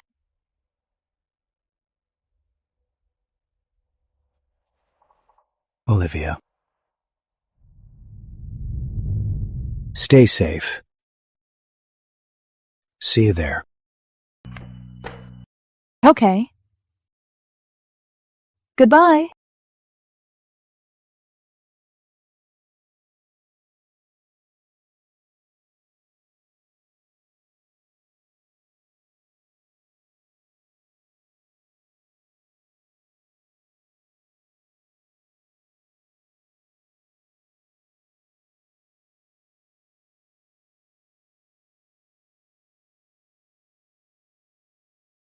The day of her farewell party, just 4 days before the 5-year pact ended. I didn't have the courage to show up. I tried to use endless meetings and negotiations to numb myself. She's leaving tomorrow. If I don't say it now, I might never get the chance. If I don't see her now, it could be years.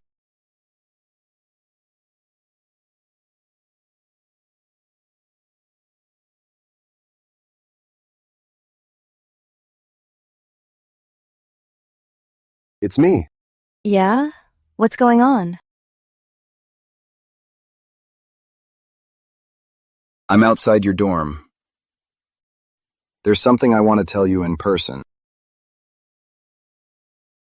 Okay, give me a sec.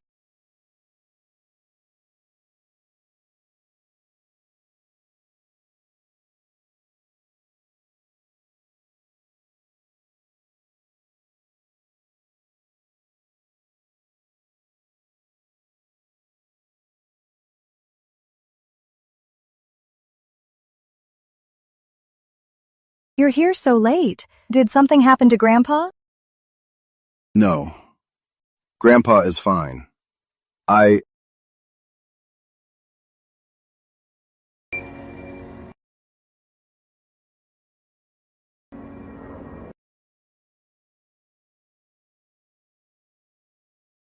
What time is your flight tomorrow? I'll take you.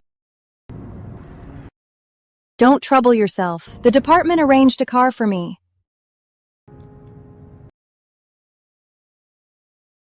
By the way, this is for you.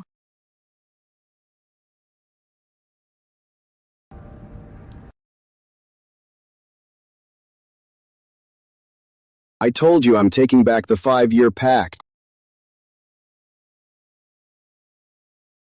Ethan, your world is here. But I don't even know where I'll end up. Or what tomorrow brings.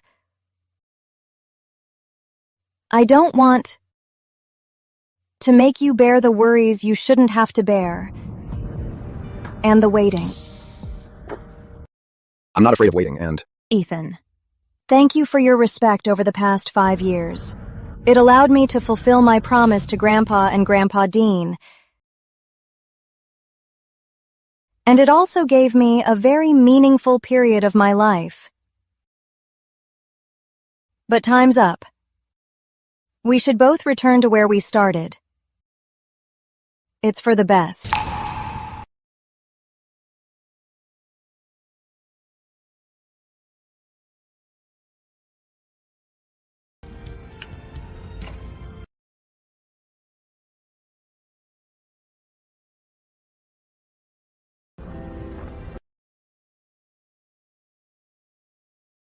Sign it.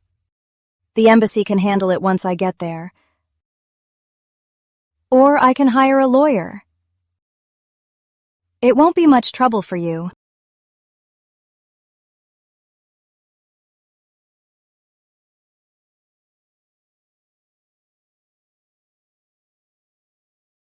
Okay.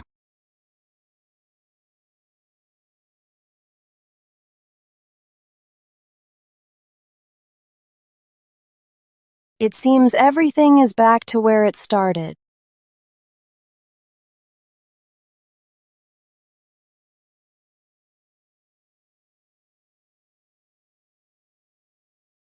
Sweetheart, since the year your parents sacrificed themselves, you were only 12, helping with the funeral without a tear, and comforting this old man.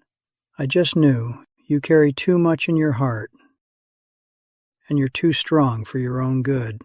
I know you worked hard to join the Foreign Affairs Office, to inherit your parents' ideals. If your parents were still here, I would never force you. But once Grandpa is gone, you'll have no one to rely on. The Hawthorne family is powerful and influential. Those who want to mess with you would have to weigh the Hawthorne's weight.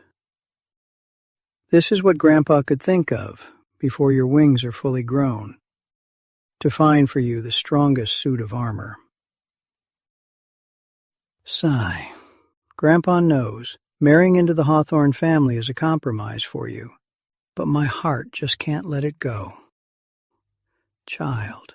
All right, Grandpa. I understand. Even if we're only connected on paper, this is Grandpa's final protection for me. Ethan, thank you for respecting me these past 5 years and never embarrassing me. I've been happy these past 5 years.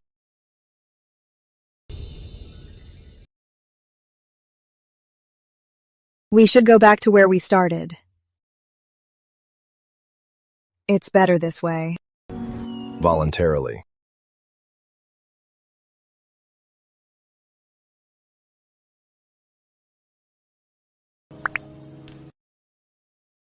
Hey, Ethan. Where are you? You okay? I'm fine. At the office. Oh, that's good. Olivia. Her flight should have taken off by now. Yeah. You're really just letting her go? She left. But I can still win her back.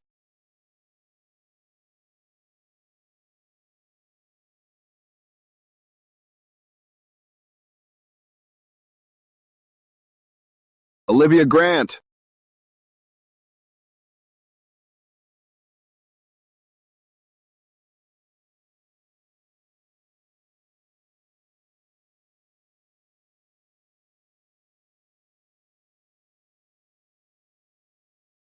The 5-year pact is canceled.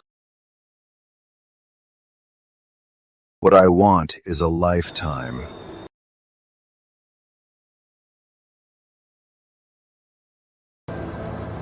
Mr. Hawthorne, I'm sorry, but I have an urgent matter to deal with.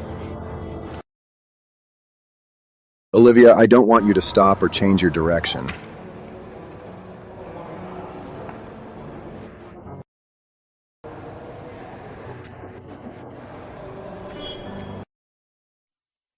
What I want is to accompany you on the road ahead.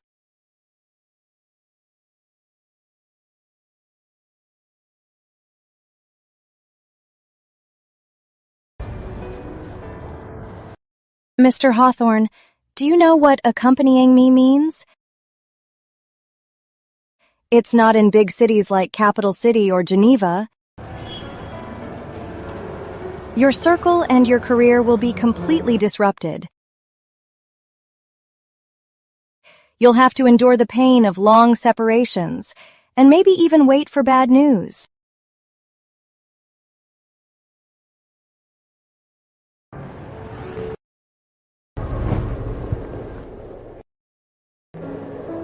I won't let you say such unlucky things.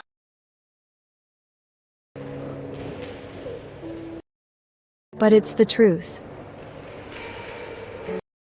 Ethan, I don't want to tie you down with marriage.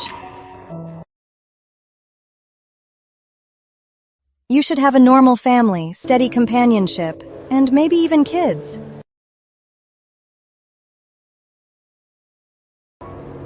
But Olivia Grant can't give you these things now. And not in the foreseeable future either.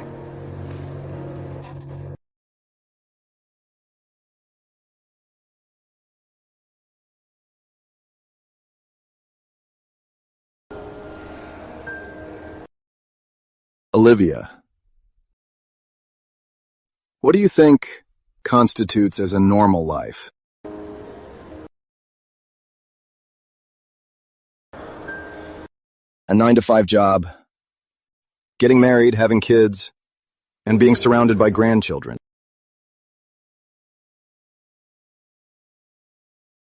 That might be what most people call normal. But that's not what I, Ethan Hawthorne, want.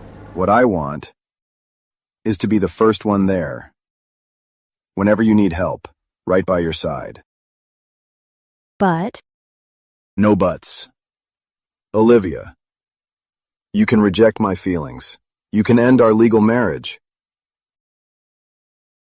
But you can't decide for me the kind of life I want to live.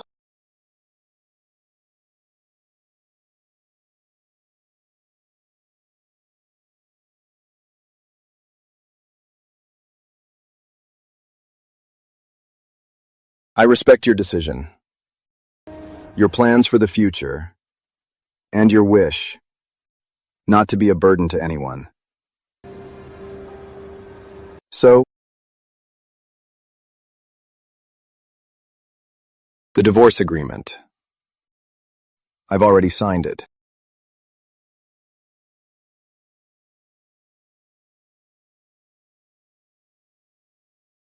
But I have an additional clause.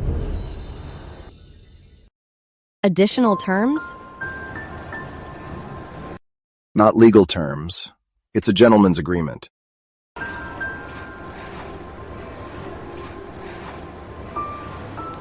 After the divorce, I, Ethan Hawthorne, reserve the right to pursue you, Olivia Grant. How I pursue you is my freedom.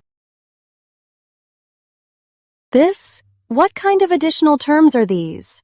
They have no legal effect, nor any meaning. But they mean something to me.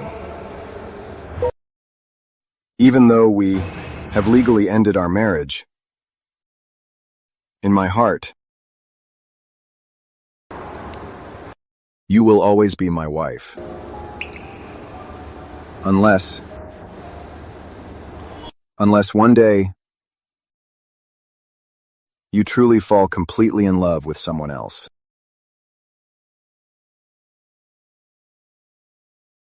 But until then, my heart will always have a place for you. Whether you accept it or not, that's your business. What I do, that's my business.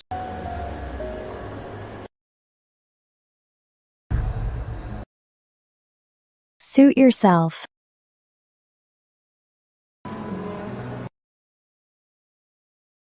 Once the divorce papers are ready, I'll mail them to you. I'm heading back.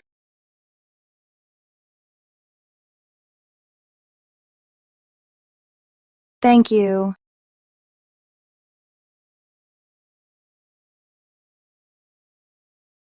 Thank you for your respect these past 5 years. Thank you for not turning this arranged marriage into a joke. And thank you for letting me go.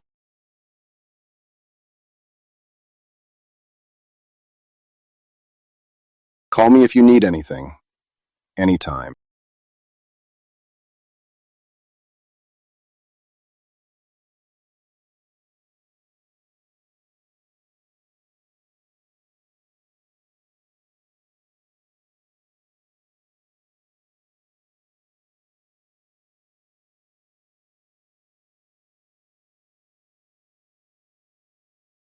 I called the board here today because there is a major strategic change.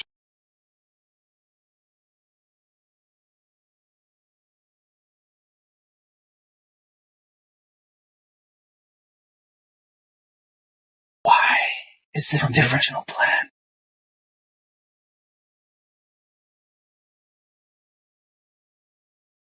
Hawthorne Corp will invest $2 billion to establish the private Hawthorne Peace Foundation.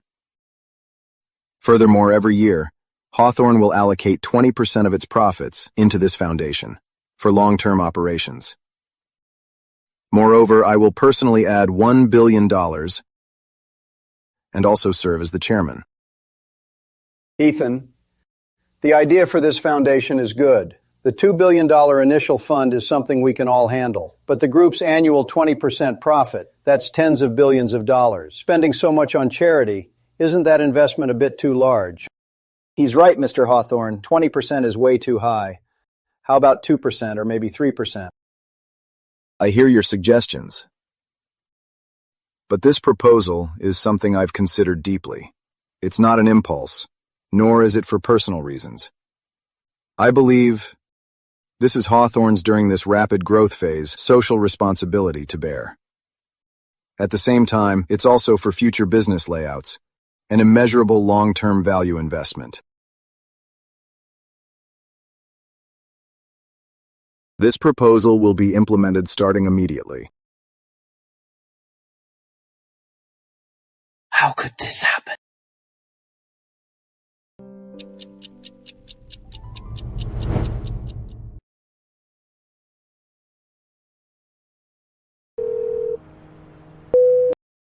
Grandpa might only have a few days left.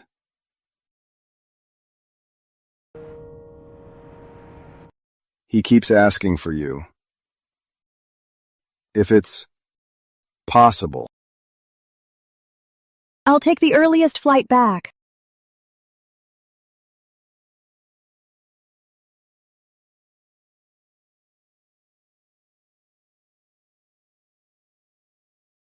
Grandpa, I'm back.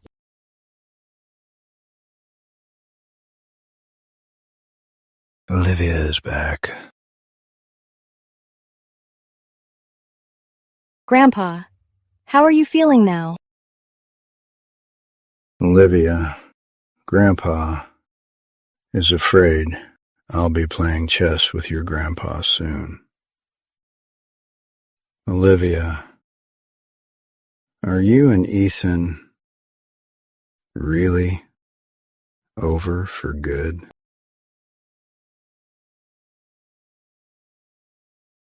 Grandpa, I'm doing very well now. Ethan, he's doing well too. Good. Good girl. Grandpa won't force you anymore. And you? Will you wait?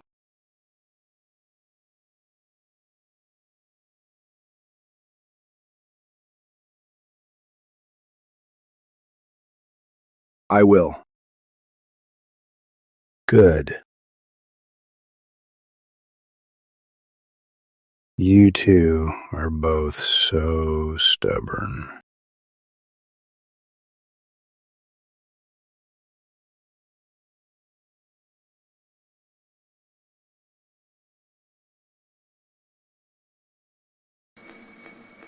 Grandpa! Grandpa!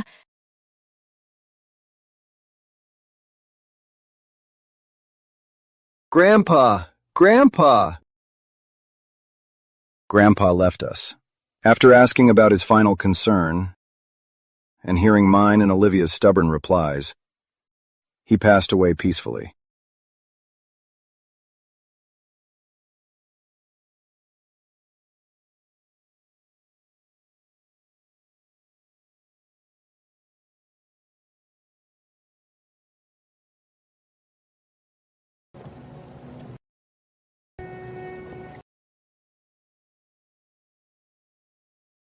This is far enough.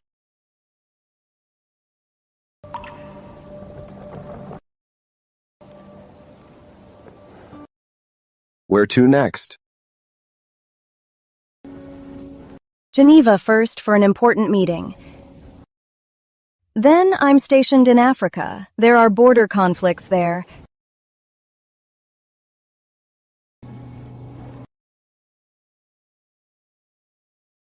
Stay safe. I will. You too.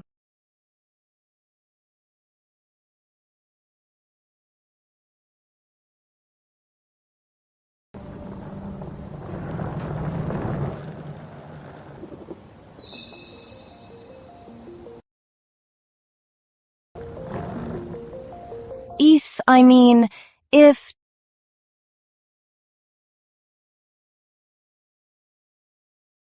10 years from now, if we're both still around and nothing's changed, maybe we could give it a try. But you don't need to wait for me. If the right person comes along, just go live your life. You deserve a normal and stable life.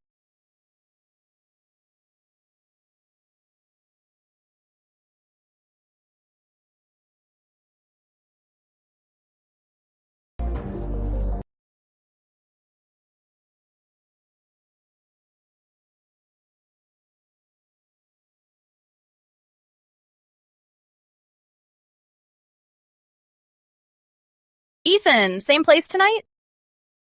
We'll have a few drinks with you. I'll pass. She made a 10-year pact with me. I need to stay in good shape. What the hell is a 10-year pact? How many decades do you get in a lifetime, man? She said we'd be together in 10 years. You two are a perfect match. One is crazy enough to ask, and the other is crazy enough to agree.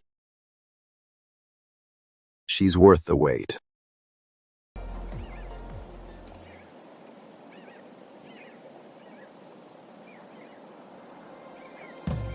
Life is a long journey. I hope as I walk this path, at the end of the road you'll always be there. Olivia. It's just 10 years. I can wait.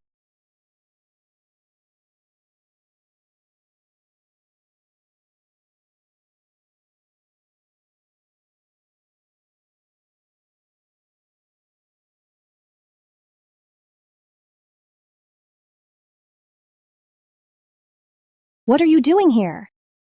I came to see your work environment. You don't have to. You have your world to protect. And I have my own world to protect.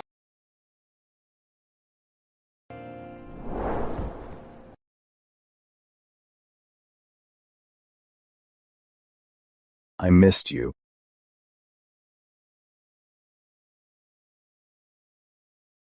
I'm not good with pretty words. From now on, wherever you go, I go. Don't worry. I promise I won't hold you back. You gave up your company? Yeah, I left it to my uncle. So now I have to rely on you. But... Don't worry. No pressure. Just treat me like your assistant. Just like Amir.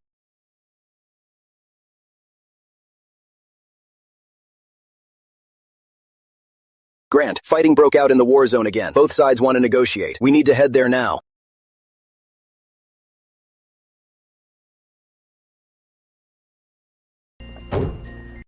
Get in. Let's go. Okay, let's go. True witness of the world. Not a heavy dowry, nor a gorgeous vow, but running to the world separately, after going through all the hardships, deep in time. Looking back suddenly. Finding that person, still waiting quietly on the way here. The world is silent, time is silent, and I'm always by her side.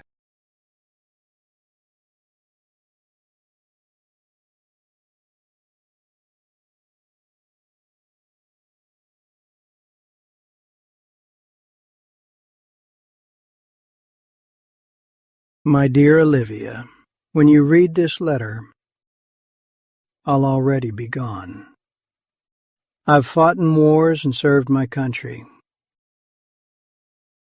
I watched your mother grow up and marry, and I raised you myself. I should have no regrets, but my only worry is you. Do you blame Grandpa for being stubborn, arranging your marriage with the Hawthorns, and pushing you into the unknown? Actually, this engagement was just a joke between Grandpa Hawthorne and me, on the battlefield back in the day. It was never meant for your generation. The only reason I brought it up again is because I can no longer protect you. When your parents died when you were 12, you didn't cry. You were so mature it broke my heart. The organization offered us various benefits, but we accepted none of them. You said we shouldn't bring shame to your parents. So I took you back to Riverside Village, just wanting you to grow up safe and sound. But there was always a fire in your heart. You studied desperately, got into a top university, joined the Ministry of Foreign Affairs, and even got a medical license, wanting to continue your parents' unfinished legacy. You spent all your time getting stronger, refusing to socialize, refusing to show weakness. Grandpa saw it all, and my heart ached for you. You're so outstanding, yet lack backing. Working in the high-profile Ministry of Foreign Affairs, you always volunteer for the dangerous front lines. I used to be able to use my old connections to quietly shield you from trouble. But as I grew older, I knew once I was gone, no one would have your back. After much thought, I could only turn to the Hawthorne family. I asked them to honor our old agreement and take you in. Honestly, That Hawthorne boy doesn't deserve you. But the Hawthornes are very powerful. With that status, anyone trying to harm you would have to think twice. This was the best I could do to secure a safe haven for you. I know you always hide your pain inside. You got badly hurt on a mission, left with scars you never mention. My heart breaks for you, but I didn't dare ask, afraid to shatter your hard-earned peace. I hope the Hawthorne boy can see how wonderful you are and treat you with all his heart. But if you ever feel wrong there, or if you meet someone who truly loves you, please don't force yourself to stay. I've already made a pact with Grandpa Hawthorne. Whether you stay with his grandson or not, the Hawthornes will always keep you safe. You will always have the freedom to choose. My dear, the greatest regret of my life is failing to protect your parents. My greatest guilt is not giving you a carefree youth and arranging your marriage without asking. But Grandpa truly loves you. I just want you to be safe and happy, to do whatever you want to do, to love whoever you want to love. You don't have to carry everything alone anymore.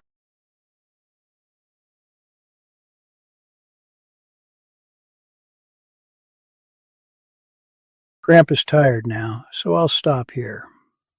Loving you forever, Grandpa.